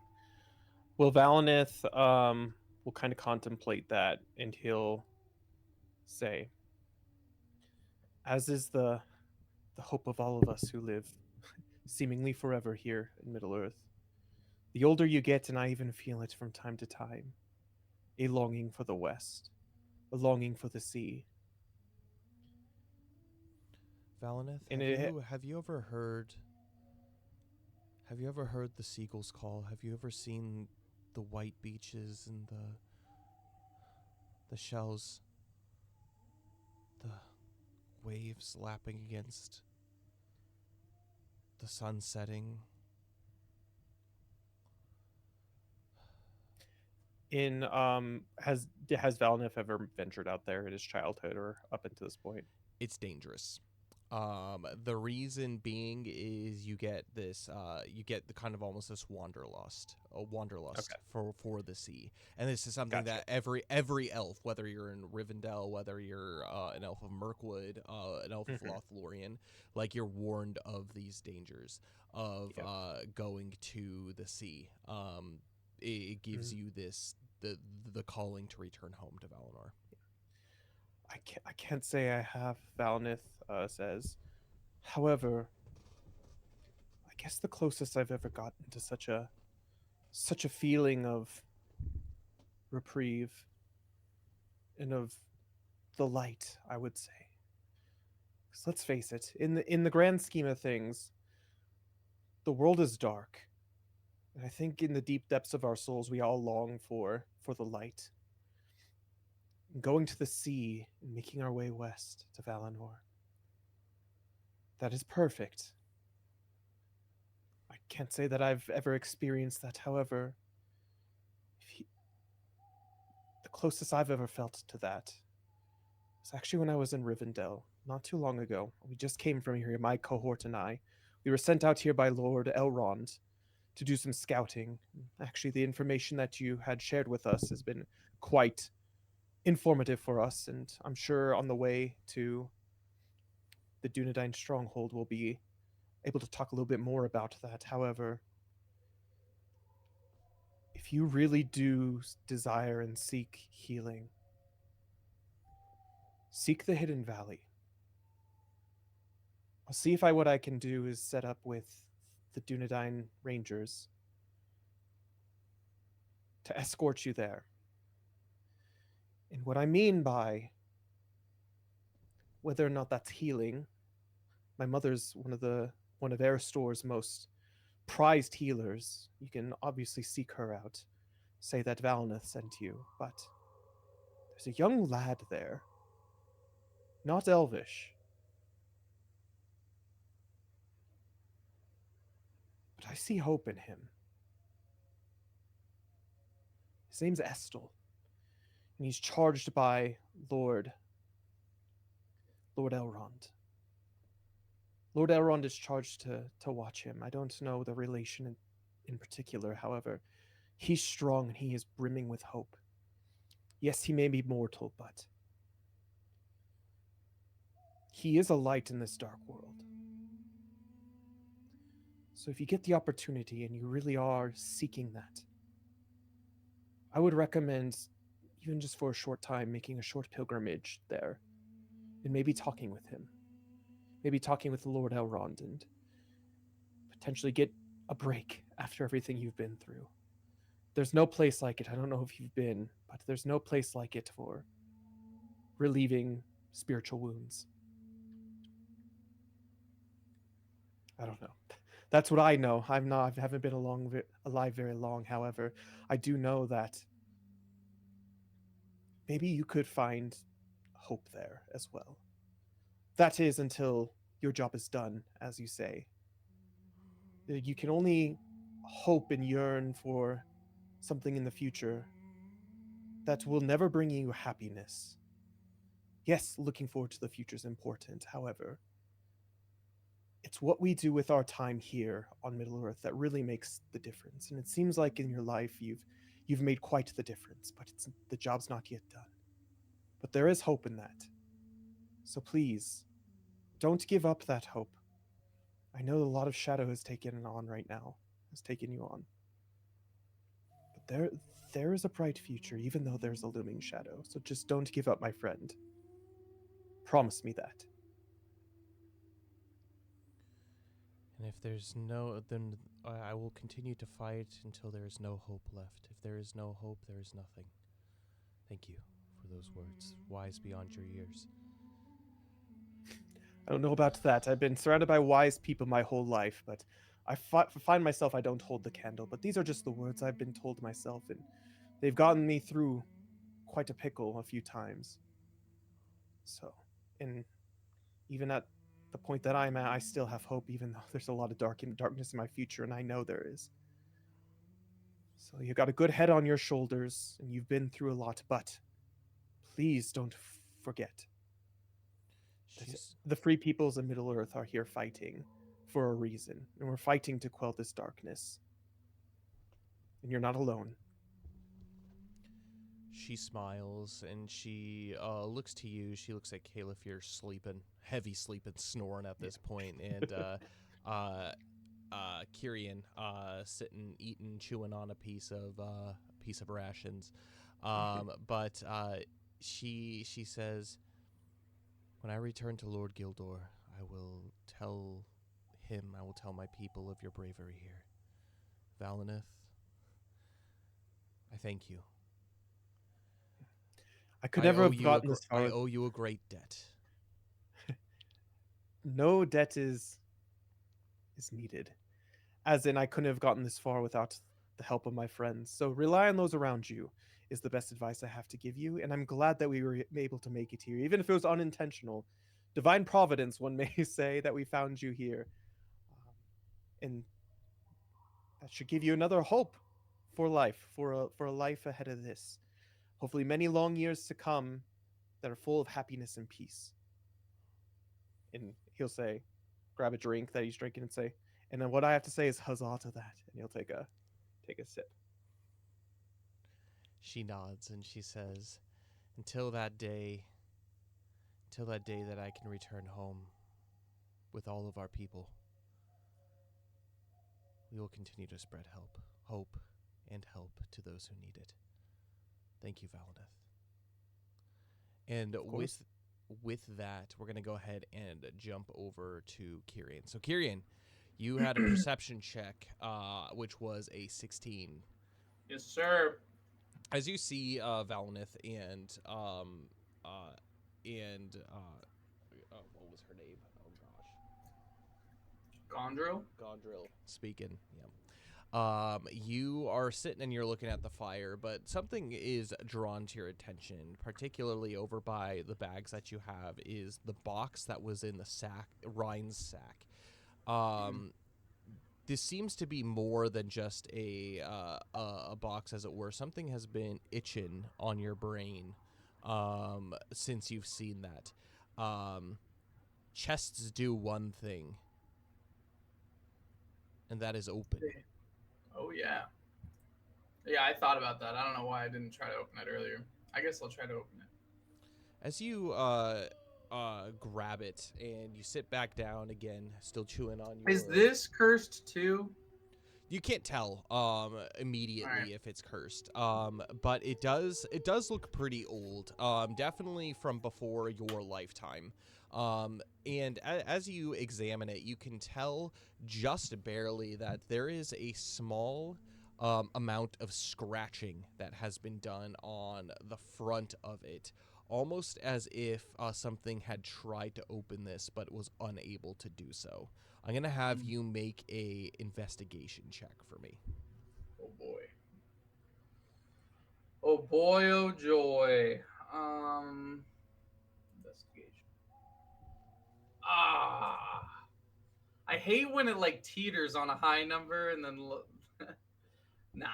9. Chances are, the troll Rhine tried to open this initially, but her fingers were too thick to be able to actually open the latch. The way that this it has been latched is it has like kind of like a small pin that comes out, very very tiny, and it has like the metal thing that like sticks into it, and so it doesn't have a lock per se on it, but like you could get like a fingernail under or something and just are able to just pop it to open it if you wish to do so. You don't have to. I will do so. Okay.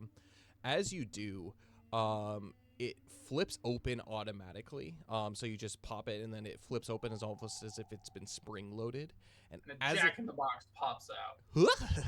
No, something kind of similar. A spring of a dragon pops out, like a dragon like on a spring, and it kind of teeters back and forth. As you examine, you see the background, and you can see in very eloquently painted the Lonely Mountain, and below the springed dragon is the city of Lake Town, basically a town on a lake, and it seems to be on fire, and it actually almost kind of has like this ethereal glow that comes from it, as if the embers themselves are crackling, and you begin to hear in kind of like a ticking motion, it goes do do do do do do do do do do do do do do do do, as if it's playing like a song.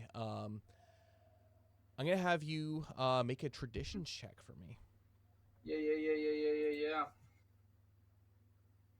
15. 15. This is this definitely brings you back to the night of not brings you back, but makes you think of the day that Smog came to essentially 5 years ago, burn down Lake Town. This was done in a way, this was created in a way where it's not exactly to date with the tales of actual Smog coming down, as this was created before the time of the burning of Lake Town by Smog. And so it's kind of almost like you feel as if this is almost kind of prophetical. However, as you look into the water and like the town, and you see the embers crackling, you get this sense of it's not completely human made. This seems to have a touch of dwarven ingenuity in it, meaning it is a husk, like the general toy has been tampered with to become almost magical by the dwarves. But as this happens, something catches your eye just above the flames. Your eyes greet up to meet it, and on the other side, you can see this child in a white dress, dancing and spinning in circles, off kind of just like on the other side of the fire from you. You shake your head, you rub your eyes as if it is an illusion, but it is not an illusion. There is a child that is dancing on the other side of this fire from you. Like the actual fire, or like in the toy? No, like as you look up from the toy and you're looking at the other side of the fire, you see this girl dancing and spinning in circles, and she's translucent, almost like an apparition.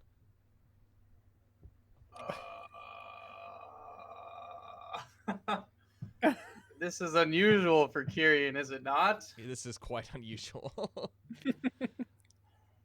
I will observe her. I don't know, like okay. As Cole, I have been told not to talk to ghosts. What about Kyrian? Does he have the same upbringing? Kyrian, as a ranger, you are familiar with apparitions and wraiths and ghosts, and they're always, at least in the tales, always associated with evil. However, this is a little bit different. because you've never really encountered wraiths or ghosts or barrow wights or anything like that, but this doesn't seem like the stories. It seems innocent. It seems as if... Actually, I'm gonna have you make a perception check for me. Okay. This is terrifying, by the way. It's giving Love me it. goosebumps. Children 11. dancing.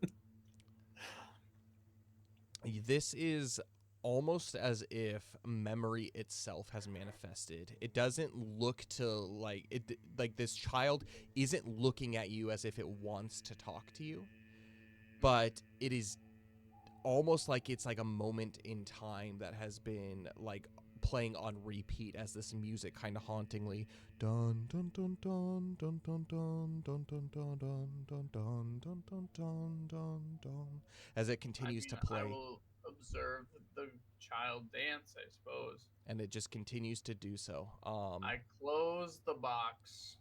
And she disappears. Oh my gosh, that's terrifying. What is this magic? It's like a music box, but way scarier. It's got ghosts in it.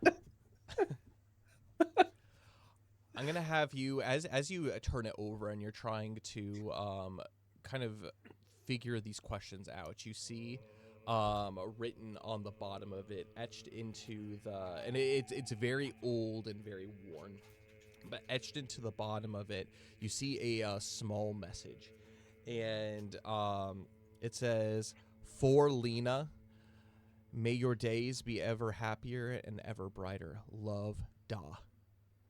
D.A. Nice.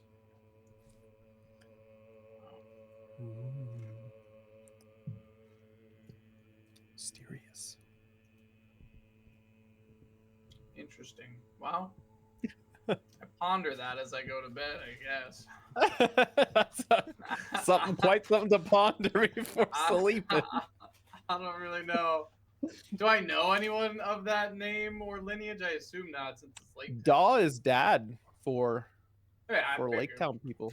Yeah, that much I put together. More the name.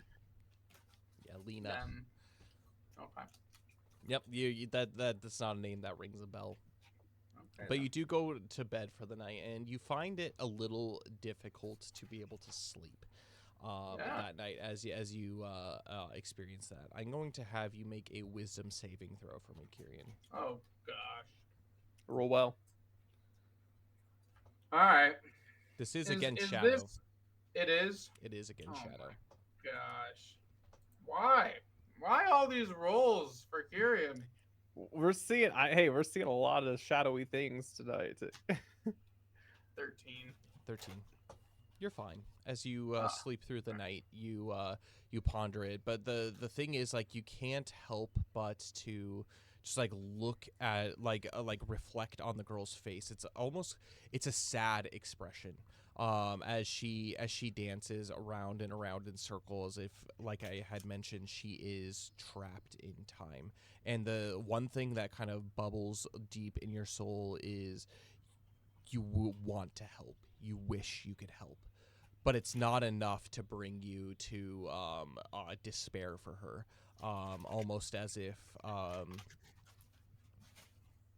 it's sad, but it's not something where like you're completely drawn into what it is. But you just constantly think, it's just like in your dreams, I just wish I could help this sad girl. I wish I could help this sad girl. But you wake up in the morning, the birds are chirping. It is the embers are smoldering on the fire, and Caliphyr is already up, and he has begun loading up the cart. It's been designed in a way so one person can like carry it behind them, and during your travels you can switch as necessary. But Kyrian, he has actually his armor off. It is also on the cart with his belongings. Yeah, sorry, Caliphyr. It's off, and his belongings are on there as well. And he's wearing this very nice regal kind of like blue and like silver like tunic with kind of like these like khaki long pants, and he has his boots on over the top of it. This is actually the first time outside of being in the House of Elrond that you've seen him in just like his regular garb. He looks like he's like royalty, as far as like the what he is wearing, like completely out of place from the Dunedain up here, rough and tumble. What an impractical outfit. Tyrion thinks to himself. Also, he says, "What was the name on the box? Tyrion or something?" On the box Lena. was Lena. Lena.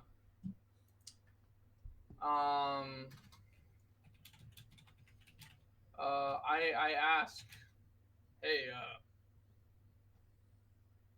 either of you heard of the name Lena from Lake Town?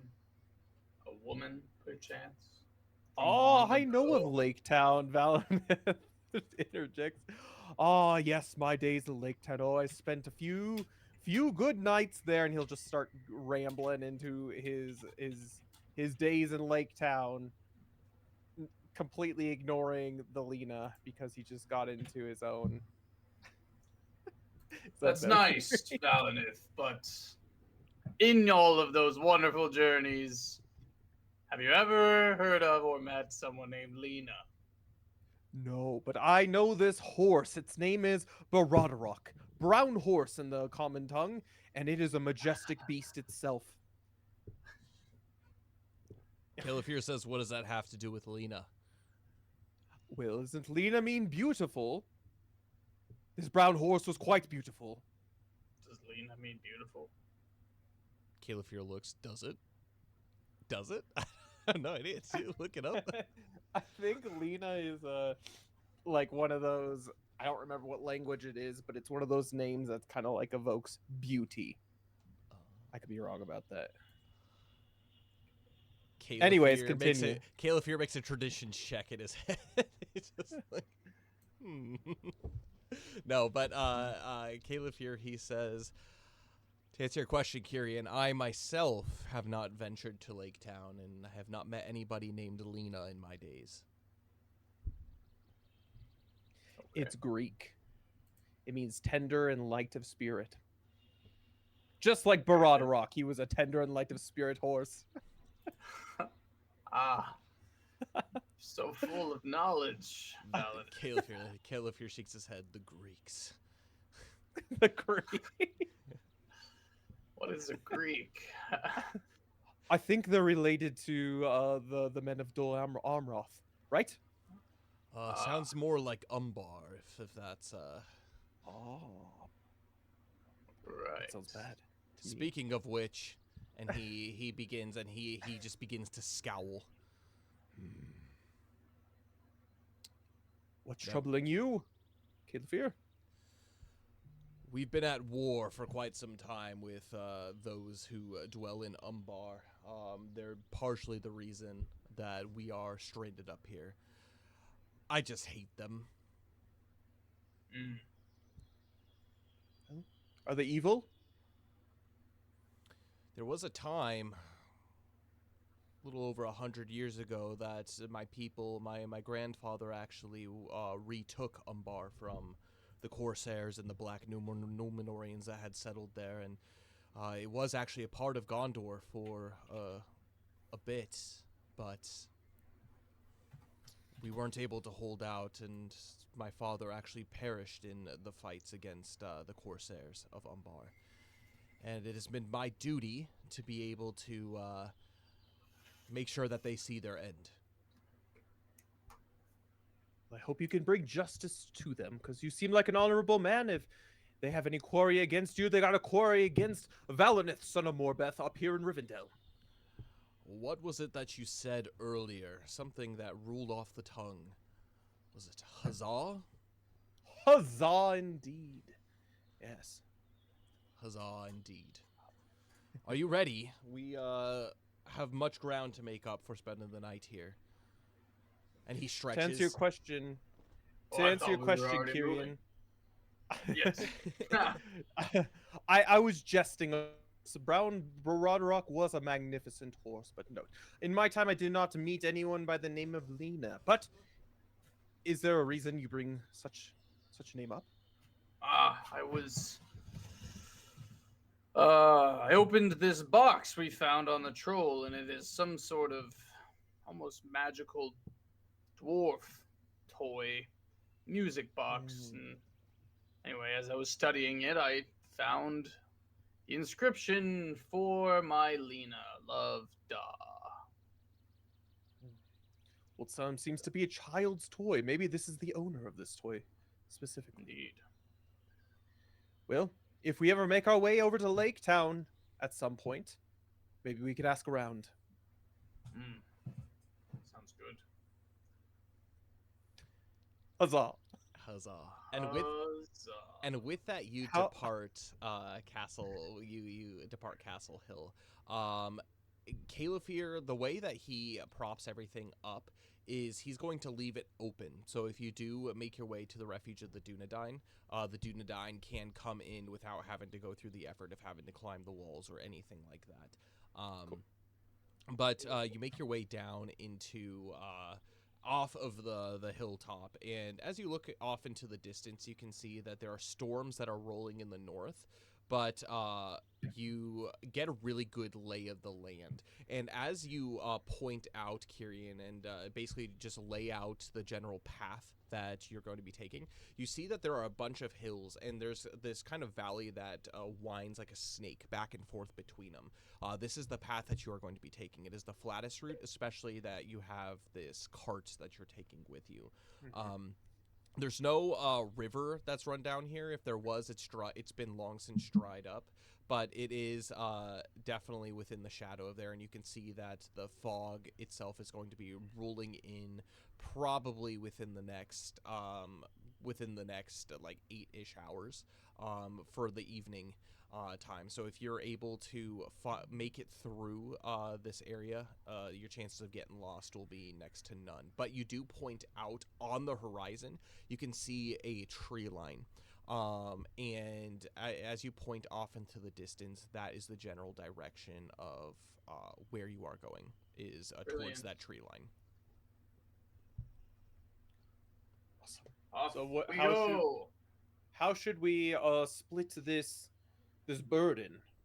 Of course, should we switch off every hour? And then Valna turns to Gondril. We don't want you pushing yourself. You're more than welcome to sit on the cart the whole time, or you may walk with us. Either way, it's no skin off our teeth. She says, "It's been a while since I've been able to use these legs to do more than just stand. I think walking is going to be good to stretch out the old hip flexors." Oh, yes, the hip flexors, those are important to stretch. I remember this one time when I was training the young Estel that I was talking to you about, and he'll just go off into a story about hip flexors. Take that. I'll leave the rest to your imagination on such things. Kyrian, make a survival check for me. All right. This has, to survive. this has nothing to survive do with hip Valna. flexors. Survive out on this road banter. He's That's what electric. he's known for. 16. 16. You make your way down onto into the valley, and as you wind back and forth, you know this path like the back of your hand. In fact, as you look to the faces of Caliphyr, Gondril, and Valinith, you realize it's good that they have you.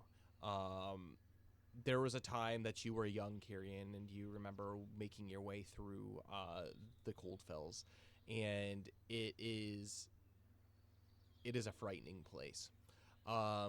Just like behind any hill, there could be any sign of danger, whether it's wolves, trolls, anything of the sort. But you're constantly thinking of the worst danger that could potentially befall you, which is weather.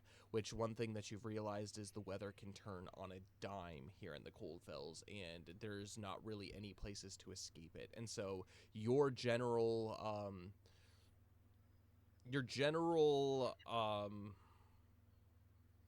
advice for yourself, for anybody traveling through, is to make with as much haste as possible to make your way through. You continue for probably about what is 5 to 6 hours down this path until eventually it opens down into a small hill that goes into kind of this this forest. And as you approach, you can hear now, instead of just silence that you were experiencing in the Cold Fells, you can hear all kinds of whistles. This is actually very beautiful. It's quite warm, it's inviting, and it's completely out of place in this area. But Kyrian, you know exactly what this means. This is a greeting call from the Dunedain of basically it's your passcode in order to get in. I will repeat back what needs to be repeated back. Or something. I don't know. That's really good. I like that.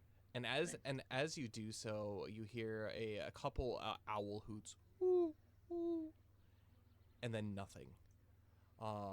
This essentially means that you are free to go within the boughs of the wood. Nice. And as you do so, stay close, my companions. As you do so unhindered, Valinith and Calafir, the two of you can't help but feel like you are being watched. There is nothing. It's a decently dense forest, and it's difficult to see past more than probably 10 to 15 feet in front of you. There's no real path. It's just kind of winding back and forth between the trees. But Kyrian, as you investigate all of the different signs that mark the path through this forest to the refuge of the Dunedain, the group of you eventually come into sight of something that is you would not expect to be there. There is a small clearing in the center of this wood, and in that clearing there is a small palisade along with a tower, probably that rises about 3 stories, with its tip just, if you're standing on top of the tower, you would be able to see just above the tree line, getting a 360-degree view. But a man at the gate stops you, and he says, "Sir Kyrian, welcome back. This is a young Dunedain by the name of Talendil. He is about your age, Kyrian, and he opens and he says, 'Open the gates. Our commander is back.' And then as the gates open, we are going to end our session. Oh, today. good stuff. Talendil? Talendil. And with that, Down. thoughts on tonight's session? Who wants to go first? Talendil. I can go first. Do it. It was really good. I like it. I mean, we have, I feel like every so often those sessions where it feels like we don't do a whole lot. Like definitely it felt like this session, not a lot got done, but at the same time, I think there was a lot of good information that was learned.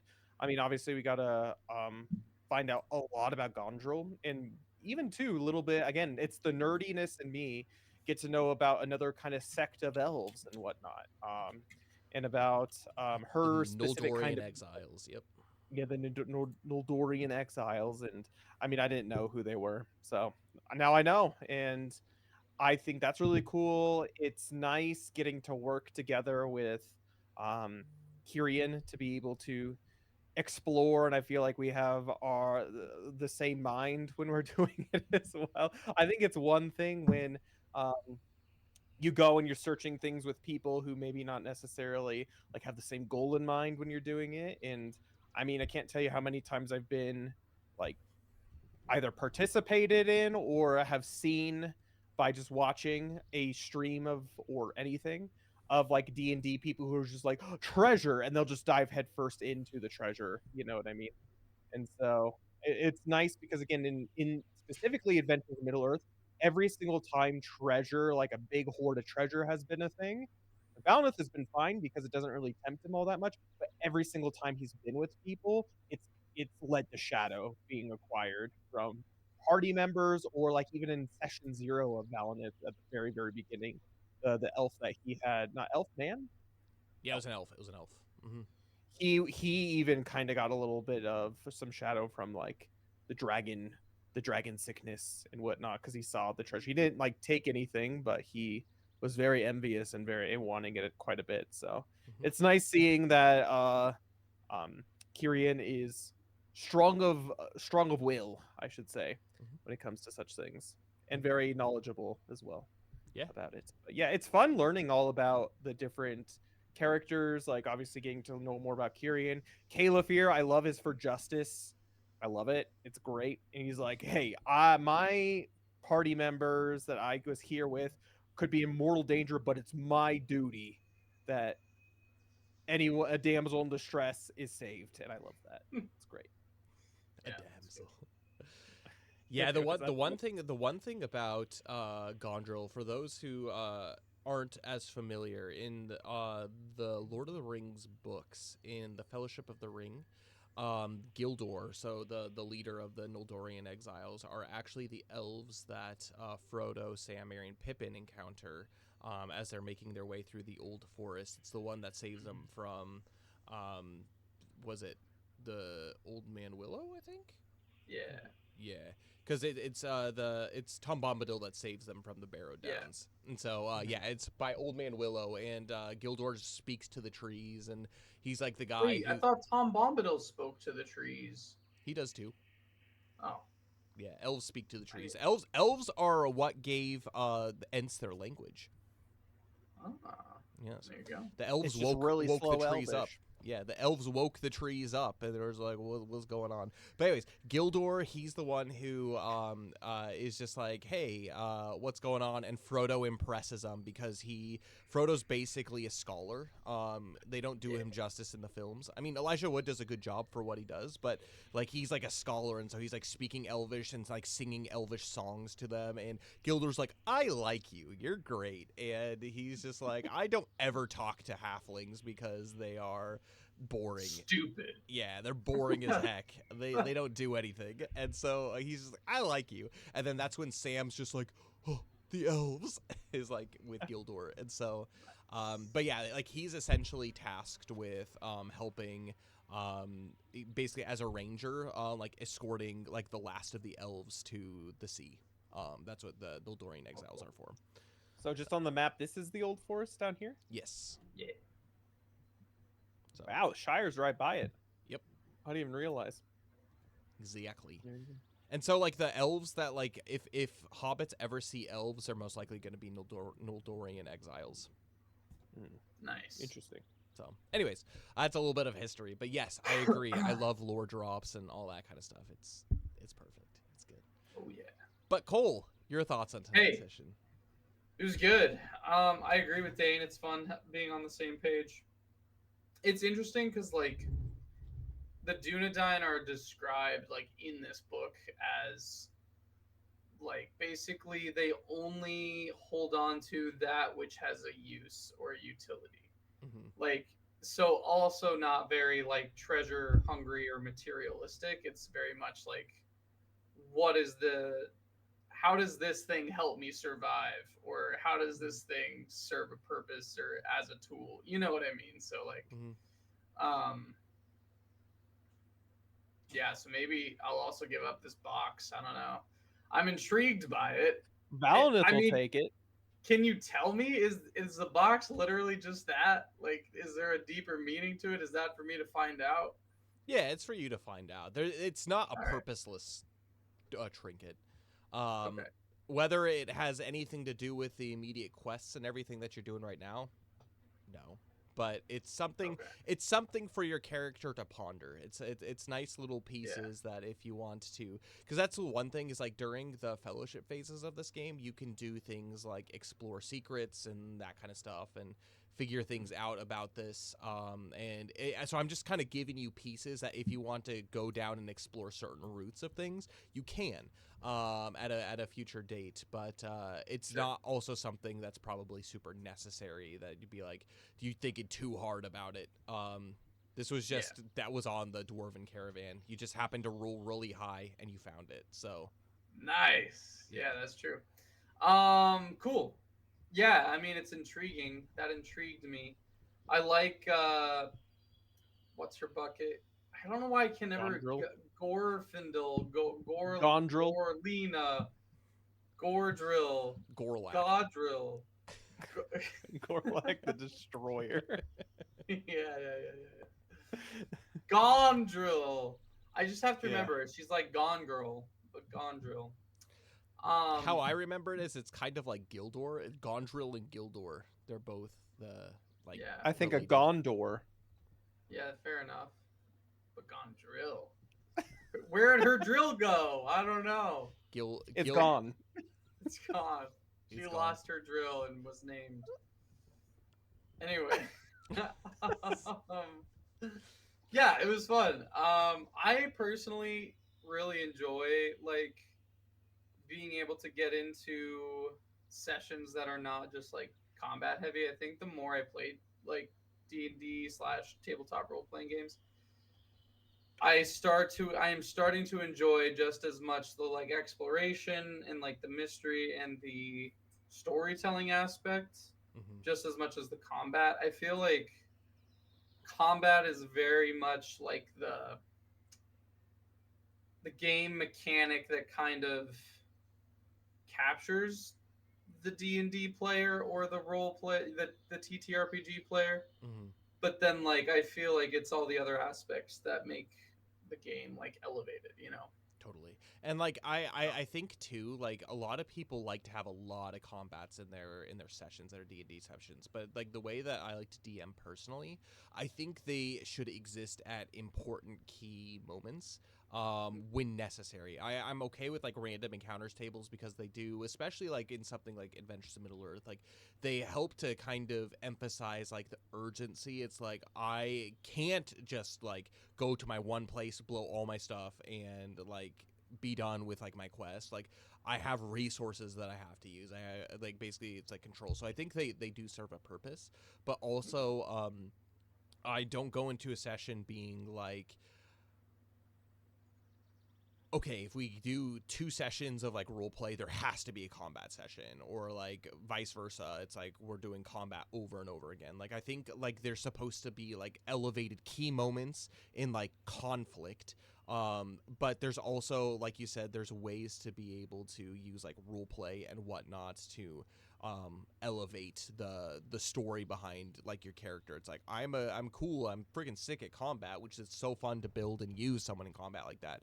But like being able to use like other skills, other stats, actually be creative and be like, how are we doing this things? Like there's mysteries that we need to solve and all that kind of stuff. So I'm right there with you. Yeah, and I think too, like, granted, the Wanderer is different than Ranger, but it's based on the Ranger. And I think it's interesting because I think the Ranger and other like utility classes often kind of get like pooped on a little bit in like people's enjoyment, mostly because they're not built to be the strongest in combat, but their purpose lies elsewhere. And I think in a lot of campaigns, they kind of just ignore the aspects where the Ranger is important. Yeah. Like, it's like for instance, everything's built around the combat encounters. Yeah.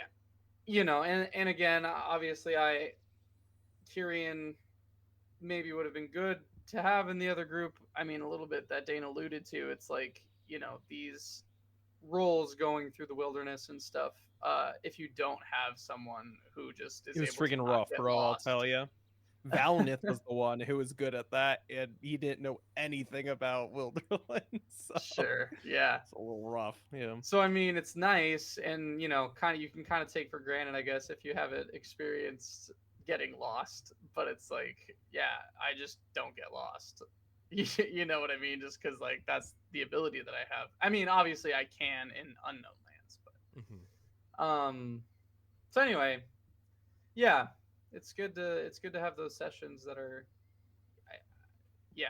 that have things other than combat that I enjoy. So good sesh. And it's actually, I can't remember the last time that any of the parties that I've done, whether it's Everlast or both AME campaigns, have come across like a treasure hoard. And like actually rolling for treasure hoard. Like the money, I don't give out money willy-nilly or freely. And so just the fact that you guys came across like treasure by any means is that's a big thing. Although I feel like it's wasted on our party too, because Valinith isn't like really, even with the silver pennies, you guys like, I don't really need it. I'm only a little sad that we didn't find like Sting or Yeah, like a freaking weapon. That's like, what I was you know, thinking. I'd be like something that I could use, because that's Yeah. the one thing that I could like. And like obviously the dwarf hauberk is very Armor. cool, but it's just sad that none of us can use it. So Well, all we'll good. figure it out. Yeah, and I mean, like, and again, like the purpose of like a lot of these items, it would just be like people like I can picture some parties just being, this is pointless, this is stupid, let's just sell it. It's like there's mystery behind like these things, and so like It's part for of a the fun king. is It's too nice to sell. well, part of the fun is like figuring out what it's for. Even if you do eventually sell it later, like part of the fun have is a like, note. I have this thing that like I want to understand, I want to know more, and so it's just kind of like totally. giving you. I feel like this session was a lot of just like giving you little things to be able to like think about and to be like, I have purposes outside of just the main quest now. Yeah. So. But it definitely reminded me of like when in The Hobbit, when they discover the troll horde And they get Sting and what is Gandalf's Glamdring? Glamdring. Yeah. And And Orcrist, and like it just Dang, was like what did they roll to get those? 100. They Straight up rolled 103 legendary weapons. Well, technically, I guess 2 legendary weapons and like a An elvish knife. elvish I knife. mean, Yeah. it's probably like the same level of my like dagger, right? It's Which probably is like a +1 rare. weapon. Yeah, I Or think the uncommon. thing about like Sting is the way that they explain it in the books is it's essentially a dagger that, or a short sword that an elf would have as for like a last minute like sparring type thing, and so it doesn't have like any like known attributes. It wouldn't have like earned its name. But the really cool thing is like in the hands of like a hobbit or like this legendary like really cool freaking elven weapon is really cool. But for the elves, like especially like the elves of like Gondolin, it's just one of those things where it's just like that was like their everyday equipment. But now that it's like lost to history, and like now it's survived and it's become to a point where it gets its name by freaking stinging spiders. Dude, I freaking Good need, riddance. here in Japan, I need a freaking sting. There's too many spiders. My slippers sting. I call it squash. Nice. Do you get cockroaches there too? We do, but I've only seen like 2 or 3. There was one time actually during an AME session last summer that I was doing it, and all of a sudden a cockroach goes right up onto the table and next to me, and I'm like, oh! I was like freaking I remember out. that. And I grabbed a slipper and I killed it on stream. Nice. Yeah, but I think there's been 3 or 4 cockroaches in like the year that I've lived here that I've seen. Okay. They're really fast. Are There's they one- like big or small? Oh, They're gigantic. I don't have any reference point for them, and so that's just like the size that I see them. They're just okay. big. Damn. Yeah, they're pretty big. Damn. But the worst. So there's 2 things in Japan that I hate more than the cockroaches for sure. The freaking spiders. No, the spiders, the gigantic ass Suzumebachi. spiders. Yeah, and then the wasps. I tried to take a shower yesterday, and the window was open in the bathroom to air it out because it was super nice yesterday. And a Suzumebachi got into the bathroom. Those are the killer hornets. Yeah, like The big gigantic old hornets. suckers. Yeah. Fortunately, we're changing our bathroom soon, so those we won't have windows that get opened during the day. nice. But anyways, that's neither here nor Anyway, there. sorry for the digression. I like But yeah, it was fun to kind of do like a similar treasure hoard kind of a thing. So Yeah, and your guys' roll was pretty good actually. The What did the Shadow one Lore do? What did the one on the treasure hoard do? So Cole rolled the first 2 numbers, and you rolled the last number. Oh, So I like it. Yeah. 1. And so, yeah, the 10 would have just been like a 0. And so, yeah, what essentially you guys got was quite helpful. And the rules that you guys were doing, the hauberk was always like a thing. The hauberk was part of it, but the coins, the amount of coins that you get, essentially was I kind of figured. what was ruled. So, Pretty good. but yes, Which we need to divvy up amongst us. It'll be good. Unless and- we're just gonna do like every other campaign where you're just Mr. Moneybags and pay No. for everyone. No, I haven't been Mr. Moneybags in Everlast in so long. that's Thordain. Fair I enough. used to be. I used for like 2 to, yeah, right. Get Thornton. He's a philanthropist. He just gives the money freely. With I his am the cursed captain. I must treasure. pay. He's Hey, just like Colin, it's like giving away like the coins in like the first Pirates of the Caribbean movie. Here you go. Yeah, All exactly. the cursing everyone. everyone. Oh, gosh. Classic. He's gonna have to retrace his whole adventure. That's a lot of W- coins. That's gonna be the sequel to Everlast, is the Adventures of Thordain, and it's just him trying to recollect all of Oh, the the curse. treasure. Right. From his life of philanthropy. Yeah. I thought I was doing something good. The whole Oh, time man. Calvinish is just cursing him. Yeah. Cursing the Classic. people. I just think she needs to chill. Yeah, she Hey, That's what I think. need to Kyle, chill. what did you think? This session is great. Like I said, it was nice actually finally rolling treasure. It's interesting because Eriador, I think during this period in Middle Earth history, there's not a lot going on here. But like at the beginning of the first stage, like everything was happening in Eriador. And so you have to take into account that this is truly a fallen kingdom. And so, because back when the Númenóreans first came over, it was actually Elendil who settled in Numinous here in Eriador. And it wasn't at the Battle of the Last Alliance, it was his 2 sons that ruled Gondor, actually. And so, like, this is like, when you think of, like, Numenor, I think a lot of people, because of the films and everything, think of like Gondor and everywhere around Mordor.